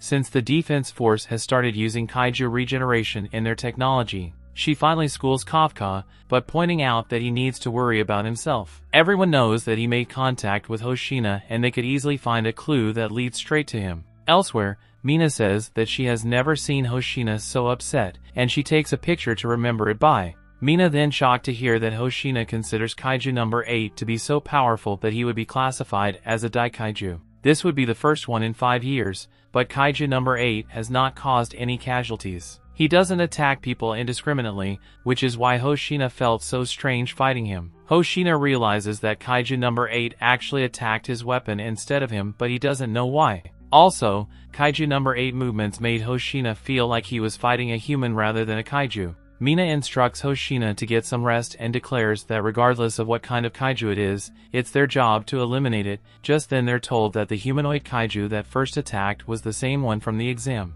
The two captains are then horrified when it is revealed that when the kaiju was first found it was in a human form. Elsewhere, we see the kaiju limping in the middle of a street. Some guy tells him to get out of the way, but he gets confused when he gets pointed at. The guy demands some answers, but this just gets him devoured by the kaiju. The monster listens to the radio as the news reports that he has been designated by the Defense Force as a long-term neutralization target. He has also been given the code name Kaiju number 9. Kaiju number 9 only cares about eliminating Kaiju number 8, but he must remain hidden until he gets used to his new human body. At the hospital, Kafka is glad to see Ichikawa wake up. Ichikawa glad to see that Kafka was okay, but Kafka declares that's his line. Ichikawa then thanks Kafka for saving him, but his two friends are horrified by these words. Ichikawa can't figure out why, but he is then shocked when he sees that Iharu was right there. Iharu wonders why he's thinking Kafka, because Kaiju number 8 was the one that saved them. Kikora cleans it all up by saying that Kafka found out about the reproductive organs on the kaiju. Iharu falls for it and thanks Kafka for that too. He wonders why Kaiju number 8 saved him in the first place and thinks about how he was actually pretty cool. Iharu wonders why Kafka is blushing, so Kikoru explains it away by pointing out how Kafka always has the same dumb look on his face. Later, celebration is held for Ichikawa and Iharu because they were just released from the hospital. Just then Kafka is shocked when a very serious chef arrives with a 6th grade Japanese Wagyu beef. This is way over the top, but it's because Izumo organized the celebration. His family is even wealthier than Kikoru's because they own the company that makes the Defense Force suits. Hoshina makes a toast and tells them all that they did a great job on their first mission. It's pretty rare for them to all get a break at the same time, so he tells them to enjoy it. They do when Ichikawa has never seen everyone so happy. Hoshina tells them not to speak so soon as a real show hasn't even started yet. Just then Iharu and Kikoru start arguing about who is worse at showing off too much and not helping the team. Ichikawa tries to calm them down, but Izumo and Kaguraji start arguing too. Kafka joins in the chaos as he wonders if there's something wrong with the suits because he couldn't even defeat one kaiju alone. Arguments break out everywhere, but Hoshina can tell Ichikawa has noticed something. Everyone is talking about the mission, and they're discussing what they were lacking and how they can improve. This makes Ichikawa realize that it's not just him, everyone wants to get better. Just then Kafka demands that he be respected as an elder, but Kaguraji explains that he only respects the strong. That's fine with Kafka, so they prepared arm muscle. The arguments get even more intense, but Konami says that this is practically a yearly tradition. Outside, we learn that Izumo hasn't seen the chef in a really long time. Something seems to have happened to Izumo's father, and Izumo hasn't seen him since a certain incident. Just then Izumo notices that Kaguraji is right there and he wonders if you heard what they were talking about. Kaguraji actually just needs to go to the bathroom and Izumo realizes that he isn't the nosy type. Back at the party, Hoshina makes an announcement. Kafka saved a lot of people with his knowledge during the mission, so he's being promoted to full office. Everyone is shocked and Hoshina welcomes him to the Defense Force. Everyone celebrates with him and they cheer him on as they always believed that the old dude could do it. Kaguraji doesn't shorten his face, but he's glad to see everyone so happy. He declares that if you can prevent anyone from losing their lives, then he will do it. Izumo watches as well and agrees with him. The next day, Mina officially tells Kafka that he's a full-fledged Defense Force officer. Kafka declares that he will give his all to the flight, but he is shocked when Mina says that he's a long way from being able to fight by her side. Kafka can't believe that she actually remembers their challenge and he tells her to just wait. He didn't address her properly though, so he once again owes her 50 push-ups. Luckily for Kafka, she needs to go to a meeting where Kaiju number 8 and Kaiju number 9 will be discussed. Mina reveals that Hoshina was the one that recommended Kafka for full officer and she hopes that Kafka will live up to his expectations. That night, Kafka goes up late studying again. He calls it a night though because he doesn't want to get scolded by Hoshina again. Kafka notices that someone left the light on in the training room, but he should when he sees Hoshina training so late at night. Hoshina moves at incredible speed and Kafka realizes that Hoshina is doing mental imagery training. It's not just any kind of training though, because Hoshina is recreating the battle he had against Kaiju Kafka. Kafka is shocked gets Hoshina's attention, so Hoshina explains that he's working out a strategy for Kaiju number 8. That way he can slice them in half with a single strike the next time he sees him. This of course terrifies Kafka, and Hoshina says that he could have sliced Kaiju number 8 head off if he just did one thing differently. If you use skill 6 instead of skill 5, he could slice Kaiju number 8 and his core into ribbons. Again, this of course horrifies Kafka. Hoshina declares that Kaiju number 8 cannot be handled by a normal officer. Kaiju number 9 is just as strong, so Hoshina has decided that he must be the one to take them both down. This amazes Kafka since Hoshina isn't just trying to keep civilians safe, he's also trying to keep his platoon's officers safe too. In his admiration, Kafka declares that he will do his best to help in the fight. Kafka was being dead serious, but Hoshina tells him not to get too cocky. He doesn't expect a guy with 1% power to be any help. Kafka says goodnight as he leaves, but he's surprised when Hoshina tells him that he can have 1% of his expectations. The two call it a night, but we see that a group of terrifying kaiju are in the sky. They're under the command of some powerful-looking monster, and he instructs the kaiju to begin their descent. The story continues. We see Hoshina thinks about how Kaiju number 8 moves like a human. Then there's Kaiju number 9 who could speak and disguise itself as a human. Hoshina is really concerned because something strange seems to be happening with the kaiju. Elsewhere, Kafka thinks about what Hoshina told him and determined that he can't let him down. Kafka heads to bed, but he's shocked to see fire raining down from the sky. An incredible amount of fireballs begin to destroy the base, and Kafka's teammates wake up to see the base in turmoil. Konami reveals to Hoshina that they're seeing dozens of kaiju inside the base. Kaiju were attacking them from the air, and each one of them have a fortitude over 6. What's most terrifying though, is that they're all Hanju. On the ground, one of these monsters terrorizes the base as it unleashes a powerful attack. Mina is away, so Hoshina declares that he will be giving the orders for now, and he tells all hands to prepare for combat. His instructions are to lure as many kaiju as possible into the training area and to make sure that none of them get off the base. They aren't hearing any reports of damage outside the base, so Hoshina wonders if they're after the base itself. Kafka is horrified to see the base on fire, and he can instantly tell that the wyvern types kaiju are bad news.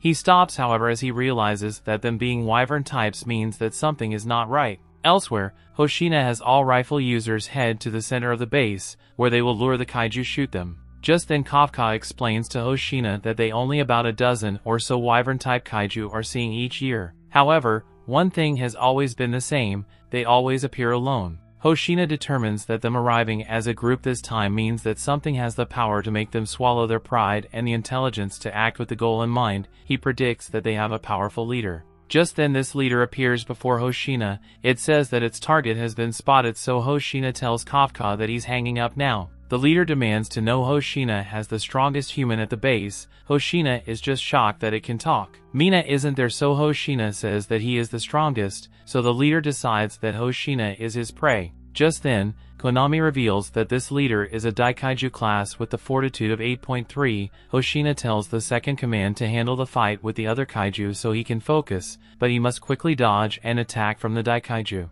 The monster is impressed, so he says that Hoshina passes and he unleashes another powerful attack. Hoshina once again evades it, but this just pleases Daikaiju do even more. It determines that it's time to begin the annihilation, and its scream causes all the other kaiju to scream as well. Hoshina sees that they're reacting to his battle cry, which confirms that they're after the base. Just then Hoshina must dodge another attack, and he points out how the monster's punches hit like a meteor strike. He knows that if he gets hit by it, he is a goner, so he continues to dodge its attacks. Hoshina manages to land an attack, but the beast's skin is even tougher than Kaiju number 8. Elsewhere, the others have a hard time fighting the kaiju. They are unable to do any damage, and they are shocked when Kafka tells them to stop attacking them from the front. They need to attack their backs. The wyvern types are easy to attack from the front when they're in flight, which is why they have thicker skin there. The skin on their back though is as thin as possible to keep their weight down, and the core is near the back as well. The others are impressed by Kafka's knowledge, so they change their formation to aim for the backs of the kaiju.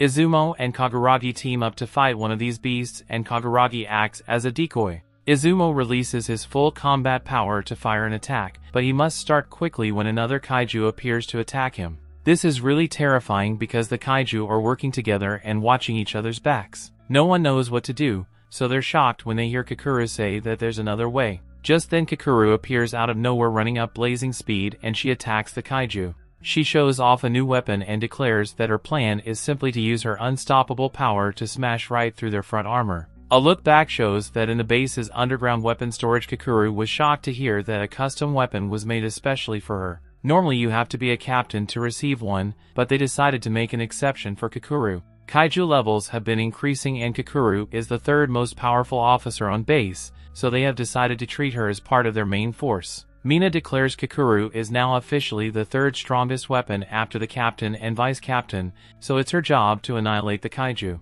Back to the present, Kakuru concedes that this weapon packs a powerful punch, but the only bad thing is that such an ugly weapon doesn't really suit her. Everyone is shocked to see the damage she was able to do, and she declares that this kaiju's life will now end. Kakuru dodges its attack and reveals that her weapon was made from a uni-organ of a hanju that was neutralized 2 years ago. Hoshina told her that if she pulls its trigger to turn on the power, it will release shockwaves. Kakuru uses it to accelerate her forward and uses her first technique to crush the kaiju. Another kaiju appears out of nowhere, so she uses another shockwave, but this time it's to deal massive damage. The guys watching amazement and they think that the weapon suits her perfectly. Another kaiju appears in the sky, but Kakuru is shocked when it is hit by some freeze rounds. It was Ichikawa and Kakuru was impressed that he can fight like that against kaiju that are this strong. Ichikawa fires more rounds at the kaiju and Kakuru finishes it off. Kakuru allows Ichikawa to have the honor of helping her, but only if he can keep up, and Ichikawa says that he can. Izumo and Kaguragi refuse to be left behind by the other pair,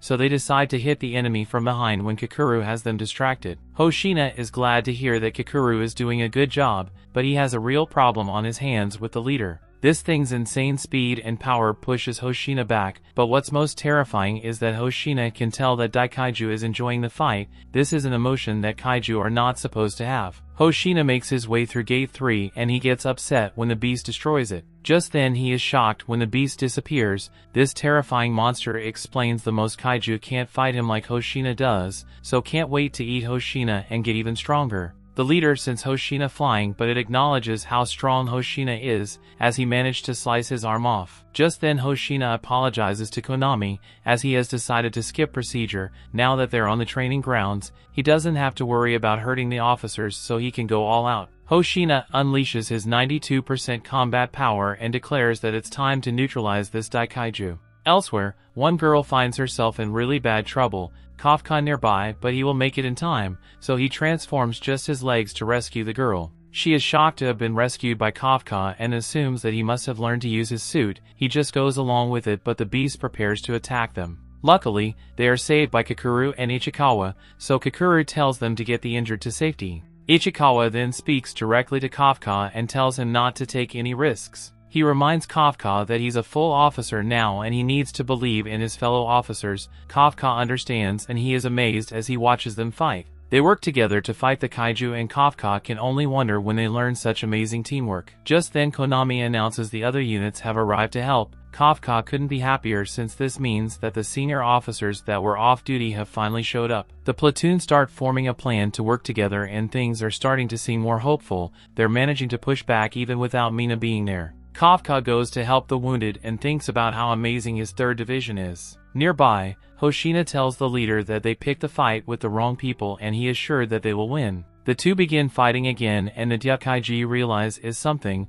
Hoshina has been slicing right through the tiny gaps in his exoskeleton. He's disappointed though, because this makes a flight no longer fun for him. Knowing what Hoshina is aiming for makes it easy for him to handle, as he just closes off the openings. Just then he is shocked that Hoshina still manages to slice into pieces. The leader realizes now that Hoshina aiming for his caps, which just a diversion. Hoshina tears the leader to pieces, but is then the one to be shocked when the monster just gets more excited. This is the kind of thing he likes, and he just begins to regenerate. He's glad to be fighting someone that rivals his own power, but he's once again surprised when Hoshina slices him up enough to expose his core. Hoshina uses another Hoshina sword technique and everyone celebrates as they assume that the fight is over. Just then Konami notices something strange and Hoshina yells that it's not over. Nearby Kafka feels a great deal of pain, and he wonders why his detection ability is going off, even though he hasn't transformed. Kafka fear is the worst, and he worries about Hoshina. Konami is just as terrified, and Hoshina watches as Daikaiju begins to transform into something much bigger. He realizes that the position of its core must have changed, so he wasn't able to fully destroy it. The Daikaiju releases ultra-high temperature steam. Hoshina is glad that he brought it into the training ground. Just then Konami announces that the Daikaiju fortitude is rising, and she's in disbelief of the number. That beast finishes transforming and she announces that its fortitude is now 9. Hoshina is horrified to see what it has become, and the Daikaiju releases a loud roar. The story continues. We see Konami fears that Hoshina won't be able to handle the behemoth alone, as the thing towers over him. Kafka continues to feel a great deal of pain, and he can tell the Hoshina is in trouble. The giant attacks Hoshina, but he surprisingly manages to cut the beast. He cuts it several more times, causing the monster to scream, but it declares that Hoshina's speed won't be able to save him. Hoshina nearly manages to stab its eye, and Konami is amazed that he's still able to fight the beast after he transformed. Hoshina is moving at incredible speeds, but his blades aren't cutting all the way through, and that is why he hates giant kaiju. Hoshina decides that he will just have to use his speed to get to the monster's core in its back, but he stops out of nowhere. Hoshina coughs blood and his suit tells them that he's overheating. It recommends that he cancel his maximum release immediately, and Konami points out that it's been 10 minutes since his maximum release. She pleads for him to shut it down, but Hoshina is busy dodging attacks. Hoshina figures that he only has about a minute left, but he's shocked to find that the flying kaiju are self-destructing to attack him. They're like terrifying living missiles, but Hoshina doesn't mind because they give him a smokescreen to hide from the giant. He uses this advantage to scale a building and manages to get behind the giant. Unfortunately, this thing has eyes on its back and it sends Hoshina flying through several buildings. Everyone fears for his life, and Hoshina's suit reaches its limit, and canceling his maximum release, it recommends that he seek medical attention immediately, and Konami calls out to him. A look into the past shows someone telling Hoshina that the era of blades has passed. If it were 100 years before then, Hoshina's talents with blades would have made my genius. Other weapons were considered better at this point, so Hoshina was told to give up on joining the defense force. Konami continues to cry out to Hoshina, so he told her not to worry. The giant kaiju hits like a truck, but Hoshina had his shield set to max. Hoshina no longer has his maximum release though, so he doesn't know what to do. He is concerned about everyone else, but he is told that they're beginning to turn the tide against the Yoju. Hoshina is glad to hear it and decides that he will have to fight to the very end too. Konami begs him to stop, but it's too late. Hoshina dodges an attack and uses another technique to cut the beast, but it just regenerates. Hoshina ends up getting hit and he thinks back to the past again. He was told that his unleashed combat power with guns is low and that wouldn't do in the times they are in now. Even after making it into the defense force, he was told to quit. Giant kaiju were becoming more frequent and was believed that he wouldn't be able to stand against them with just his blades. Hoshina has been hearing the same things his entire life, but Mina was the only person to ever say something different. He was prepared for her to tell him to give up, but he was shocked when she asked him to join her force instead. The two of them are opposites because he's only good at fighting smaller kaiju and she's really only good at fighting giant ones. Mina left them in charge of the base now, so he declares that he will protect it at all cost. Hoshina uses technique after technique and manages to do some serious damage. He eventually reaches his 6th technique, but everyone is horrified when the beast grabs him. Kafka arrives and is terrified to see Hoshina's life fading away. Kafka decides that he has no other choice, but Ichikawa assured that if Kafka transforms now, there will be no way for him to escape. Ichikawa tries to stop Kafka, but Kafka has already decided that his comrades' lives are more important. Kafka begins transforming, but he stops as everyone is shocked to hear Mina's voice. Hoshina tells the giant that he wins this fight and the giant gets hit by a major attack. Hoshina explains that he's the vice captain and it's his job to set up their target for Mina, and Mina announces that she will be skipping procedure and she prepares to blow up the giant with her huge weapon. Her next shot takes a big chunk out of the beast, but Mina must avoid being hit by one of the flying kaiju. The giant is regenerating rapidly, so Hoshina tells Mina that its core is on its back. Kafka continues to make his way closer and Hoshina realizes that defeating the beast isn't going to be that easy even for Mina. He unleashes his combat power at 63% and uses some attacks to limit the monster's mobility. Hoshina wants to make it an easier target for Mina, but Konami that he can still fight because the suit is already past its limit.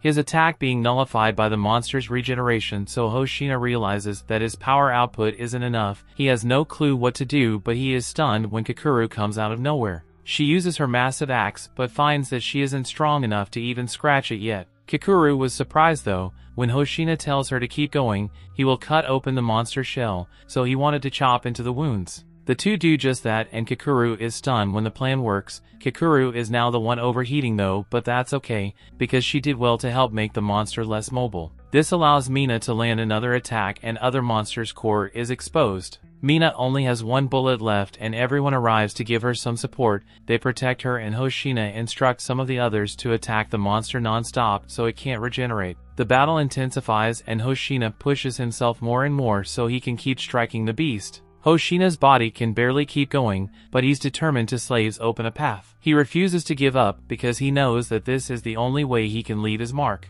Just then the monster's nearly about to eat him, but Mina thanks him for job well done, and she declares that she was right to make Hoshina her vice captain. Mina unleashed combat power goes to 96% and she prepares to fire her most powerful attack. Hoshina tells the giant that he picked the wrong people to mess with and Mina's attack pulls the monster to pieces. Konami announces that the Hanju is down and everyone celebrates. Hoshina helps Kakuru up and Kafka admires Captain Mina. He gets really emotional as he declares that this is the defense force that he wanted to be in since he was a kid. The captains are amazing and Kafka hopes to stand by their side one day. Ichikawa tells him that his face is a mess, but Kafka says that he's just a bit emotional. Ichikawa points out that they're just getting started themselves and the two agree to do their best. Hoshina wants to handle the rest of the Yojo, but Mina tells him that he needs to get some rest. Mina is told that she needs to rest as well because she only has 1% left in her suit before it overheats. Just then Mina's tiger senses something and everyone is shocked when they see something terrifying in the sky. It quickly becomes clear that this is why the giant did its battle cry and Konami announces that the thing's power level is rising. The monsters are diving into the thing and creating a giant Yojo bomb. Its damage will be equivalent to a nuclear bomb and Hoshina must tell the others not to shoot at it. Mina wants everyone to evacuate, but Hoshina can tell that there's no time. The giant calls out to Hoshina and points out that their fight will actually end in a draw. Just then someone rushes towards the bomb and Ichikawa begs Kafka not to do what he's planning. Hoshina tries to stop him as well, and explain that there's nothing Kafka can do. Hoshina stops however, and is shocked to see how fast Kafka is moving. He's moving at an insane speed and this is not what 1% unleashed commit power looks like. Everyone is then in absolute disbelief when Kafka transforms right in front of them and Konami announces that they are detecting a gigantic signal. It has fortitude of 9.8 and she explains that this creature is Kaiju number 8. Hoshina's mouth nearly hits the floor from shocked and he thinks about how he knew that something wasn't right. He was always suspicious of Kafka but he liked him too much and turned a blind eye to his suspicions. The transformed Kafka apologizes to Hoshina in his mind for lying to him and to Kakuru because she did such a good job keeping his secret. He says sorry to Ichikawa as well, because he won't be able to keep his promise. Kafka then thinks about Mina and he prepares to do something crazy. Ichikawa tries to stop him, but it's no use. Kafka thinks about everyone has been risking their lives, so he's decided that he can't be the only one putting his own safety first. Kafka launches himself into the sky and declares that he's what are the defense force too. Now it's his turn to protect everyone else, so he uses one of his powerful punches to hit the giant bomb. This sends the bomb really high into the sky and Kafka crashes down to earth. Mina tells everyone to use their max shields and the bomb in the sky causes a massive explosion. Even though it's miles in the sky, the explosion shockwaves still cause some serious damage on the ground. Kafka stands strong during the explosion though, so he can protect his comrades. Everything begins to settle down and Kafka realizes that he's really done at this time. His arms and legs are barely holding together, and Kafka declares that he's too old to be pulling stunts like what he just did. Just then Mina calls out Kafka but she corrects herself and calls them Kaiju number 8. She raises her gun to him and tells Kaiju number 8 that she is taking him into custody. The story continues. We see sometime later, the Defense Force higher-ups discuss what they should do about Kaiju number 8. They are shocked that Daikaiju was able to hide inside their forces and decide that they should hide this from the media. There is a rumor that one country is experimenting with children to human tissue transplants and they might try something if they found out about Kaiju number 8. Some members suggest that they dispose of Kaiju number 8 and make weapons out of its corpse, but others argue that they should try to use him as a living weapon. Director General Shinomiya, however, says that they will decide after bringing Kaiju number 8 in and seeing it for themselves. To do this, he plans on ordering the 3rd Division to hand over Kaiju number 8. Elsewhere as some containment facility, we see that Kafka's restrained and being monitored closely. Kafka has been there for a day already, and he remembers what Kakuru told him about the defense force using Kaiju bodies to make weapons. Kafka is furious with himself because he was so close to being able to stand by Mina's side. He is sure that Mina is mad at him and he's shocked when she arrives to transport him to headquarters. Kafka tries to apologize to her before, but Hoshina silences him. As he is transported, Kafka realizes that he can't blame them for treating him like this because he kept such a crazy secret from them. Kafka is taken outside and we see that everyone from the 3rd Division is there. Kafka can't even look at Ichikawa in the eyes though, because he is sure that Ichikawa is mad at him. Ichikawa tries so hard to look out for him, so Kafka hopes that he will forgive him. As Kafka boards the transport, he realizes that everything is really over. However, Ichikawa shockingly steps forward and declares that he has faith that Kafka will return. What's even more surprising though, is that Mina seems really calm and she tells Kafka that there are no cameras in the room. She was, of course, shocked to see Kafka as a kaiju when he rushed in to save everyone, but she also thought about how that's just like him. Mina then reveals that they are putting together a case to defend Kafka. They hope to prove that he's still human so that they can save him. Kafka then shocked when she explains that not a single person in the 3rd Division thinks of him as an enemy. Mina begins to read him his rights, but Kafka just wants to know if he can still try to stand by her side. Mina calmly says yes and declares that she will always be waiting for him.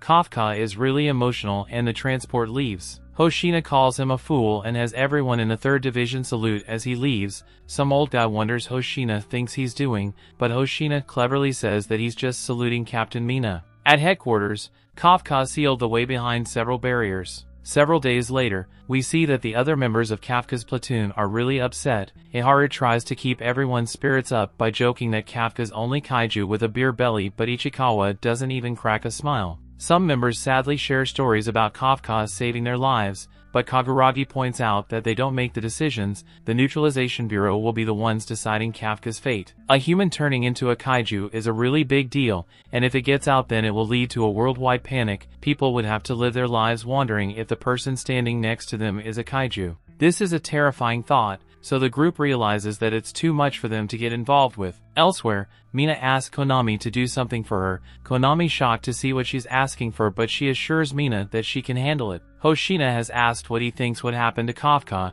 and he simply says that he will need Kafka back with him. When he was fighting Kafka, Hoshina could tell that he wasn't using his full strength. This really upsets him, so Hoshina declares that next time they will fight for real. Elsewhere, Kakura goes to see the Director General, who is her father, and she formally requests that Kafka not be eliminated. She reveals that he saved her life, but the director doesn't want to hear about her failures. He then shows her x-rays of Kafka's chest, and they reveal that while he made it look like a heart, Kafka actually has a core. Kakuru is shocked, and the director declares that Kafka is no human. He is a kaiju just like the one that eliminated Kakuru's mother. Kakuru is horrified to hear this, and the director just tells his daughter to leave. Kakuru gets ready to leave, but first she declares that she still wants to believe in Kafka.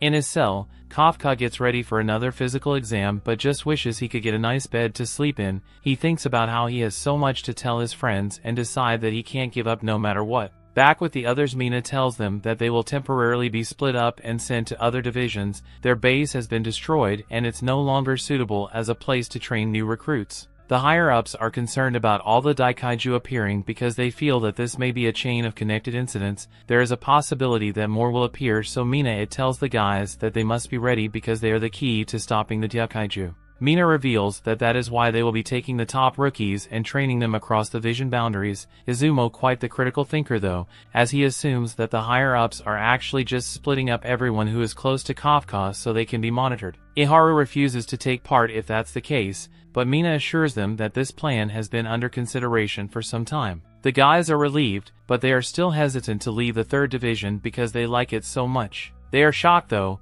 when Ichikawa agrees to leave without hesitation. Afterwards, Izumo overheads Kaguragi saying that there's someone that he has to save. He was talking to his old commander and he was asking to be introduced to anyone that might be able to help Kafka. Kaguragi isn't the type to ask for favors, but he reminds Izumo that he said he didn't want to lose anyone. Kafka is one of them and he refuses to abandon him. Back with Kafka, he thinks about what Mina said and vows to prove that he's human so he can go back to everyone. Just then Director Shinomiya arrives and everyone is shocked that he went into the cell personally. Kafka desperately tries to tell him that he's not a kaiju, and everyone is stunned when Shinomiya instructs the operators to release the bindings that restrict him. The horrified operators remind Shinomiya that Kafka is the very dangerous kaiju number 8, but this just infuriates Shinomiya. He points out that a daikaiju could break the restraints like they were nothing and Kafka just sitting there because he wants to. The restraints are released so Kafka figures that the director will listen to him. Kafka begins to explain that he is human,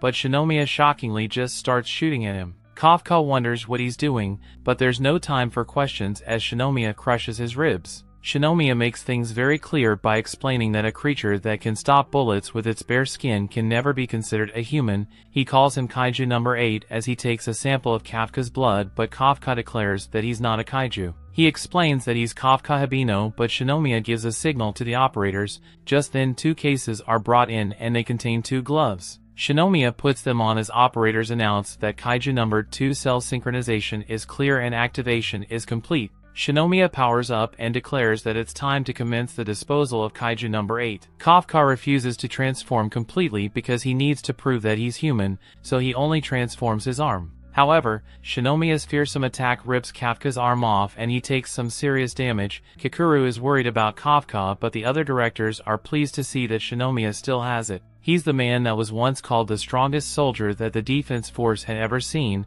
The smoke clears to reveal that Kafka is still alive and Shinomiya points out that he looks a lot more like a kaiju now. Kafka then runs for his life as terrifying director shows his incredible power, and Kafka realizes that he can't take a hit from this guy. His plan is to just keep dodging until Shinomiya's suit overheats. This proves to be very difficult though, as Shinomiya continues his onslaught. Shinomiya eventually lands an insane attack that crushes Kafka into the ceiling, and Kafka can understand when his body is reacting this way. It's the same as when he fought the daikaiju.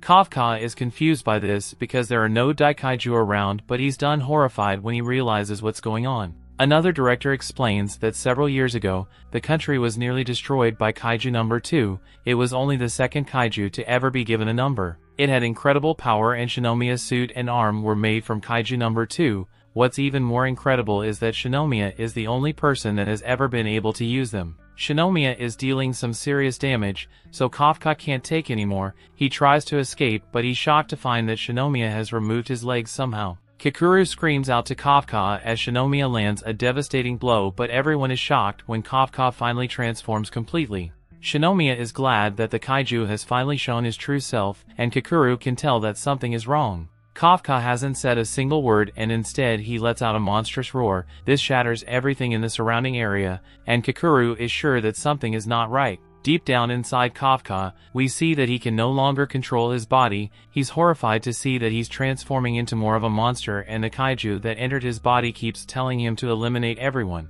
Kafka's body rushes to attack Shinomiya and Kikuru calls out to Kafka.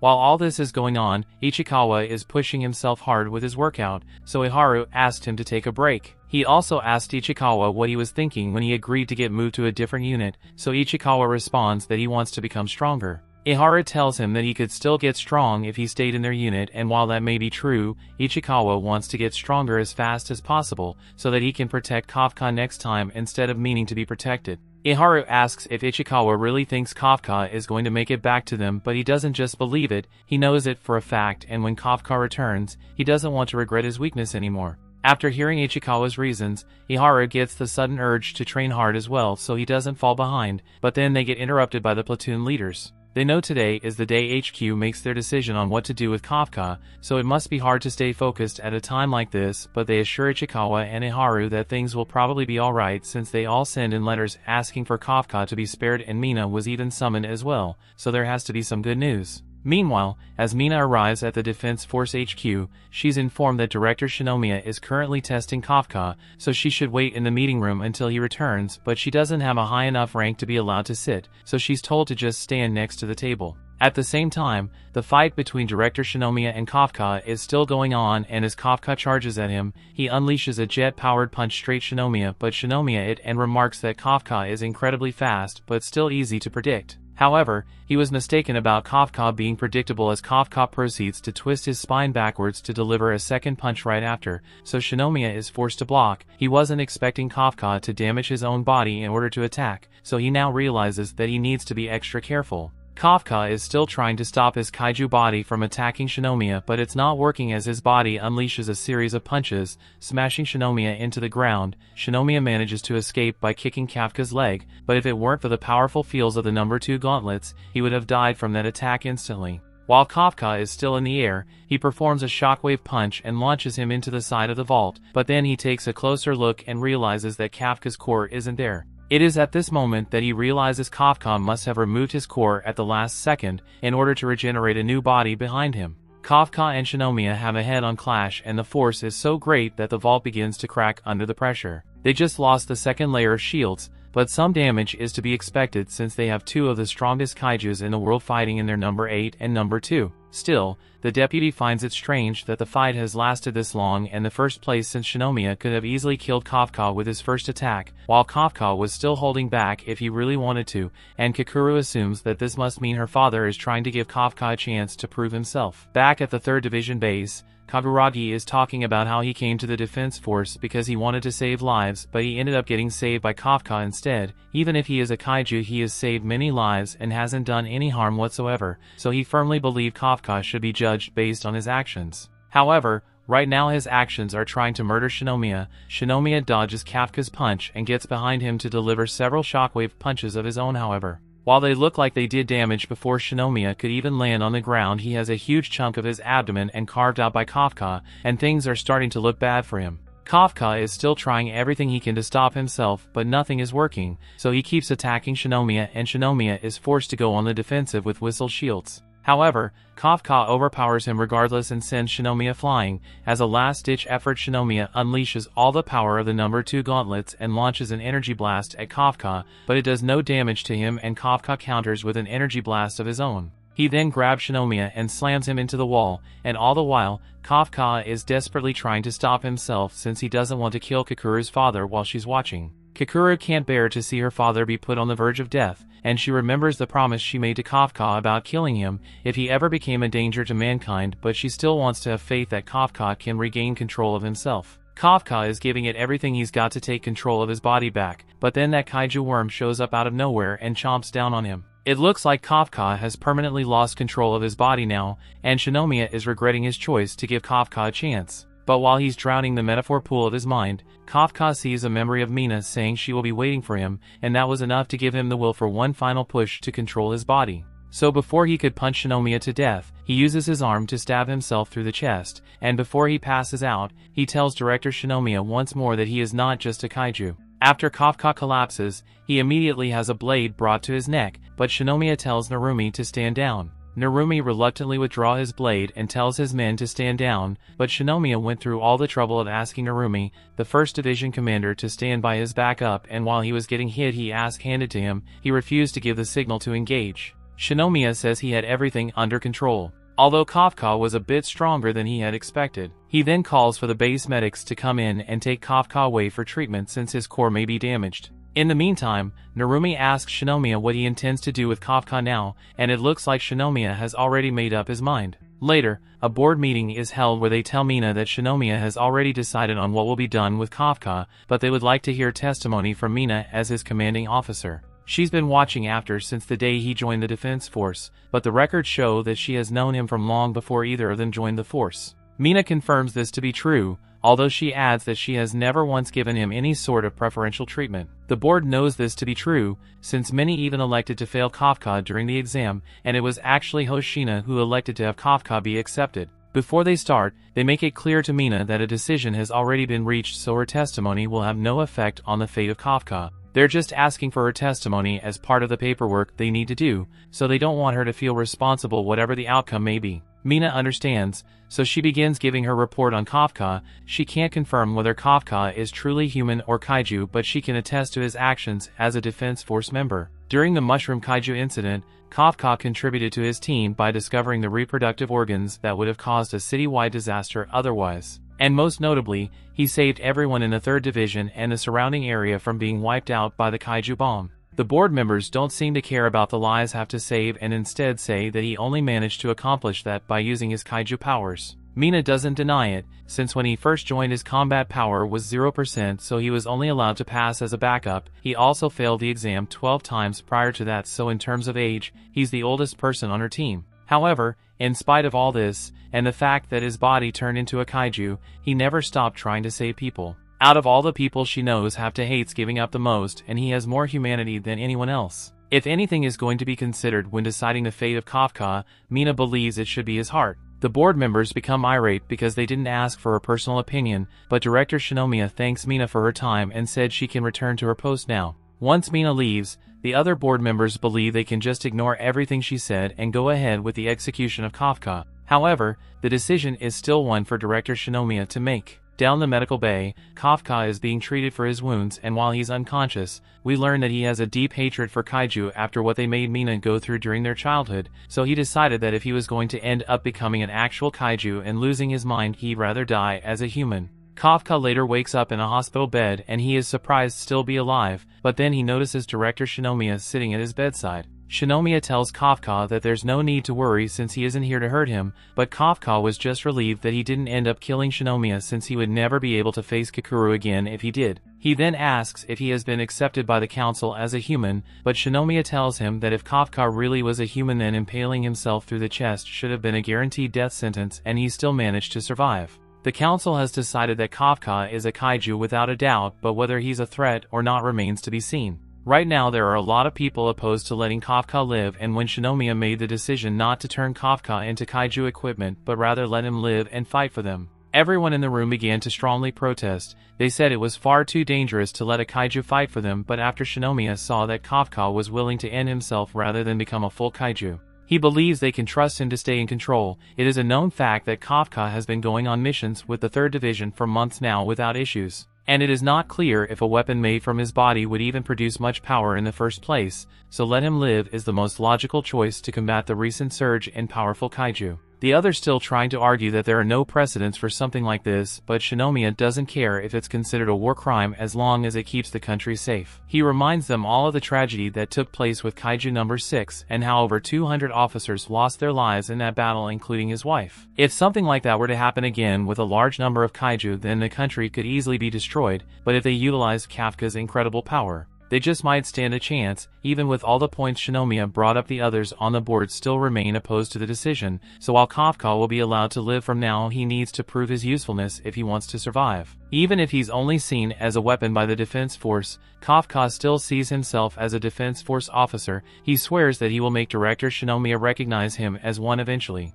As Mina is leaving the building, she receives the message that Kafka will no longer be executed, and she is happy about it. Kikuru then receives a message from Mina telling her the good news, and she's ecstatic, but she also realizes that she can't be too happy about it since she needs to get stronger, otherwise she won't be able to keep her promise to Kafka and stop him if he ever loses control again. Ichikawa and the others also receive the news, and Iharu jumps for joy once he finds out. Ichikawa is pretty calm since he already knew that Kafka would find a way to make it back to them, so he's going to work even harder so he'll be stronger by the time Kafka returns. Both Konomi and Hoshina receive the news as well, but while Hoshina is happy for Kafka, he knows the hard part is only beginning, as when other organizations find out that they have a kaiju on their ranks and are sure to voice their disapproval. It may be a secret for now, but eventually people will find out, so Kafka needs to prove his worth before then, so that no one can complain about his presence. It's going to be a lot of hard work, but Kafka is willing to do whatever it takes. Meanwhile, Kaiju number 9 has been taking over the world's chess leaderboards to figure out how smart humanity is, and he is not impressed.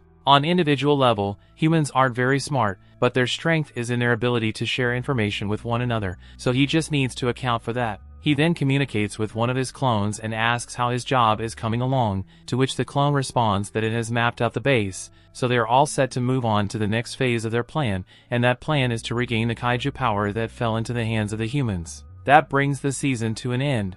Thanks for watching. Watch next season, subscribe the channel, turn on notification bell.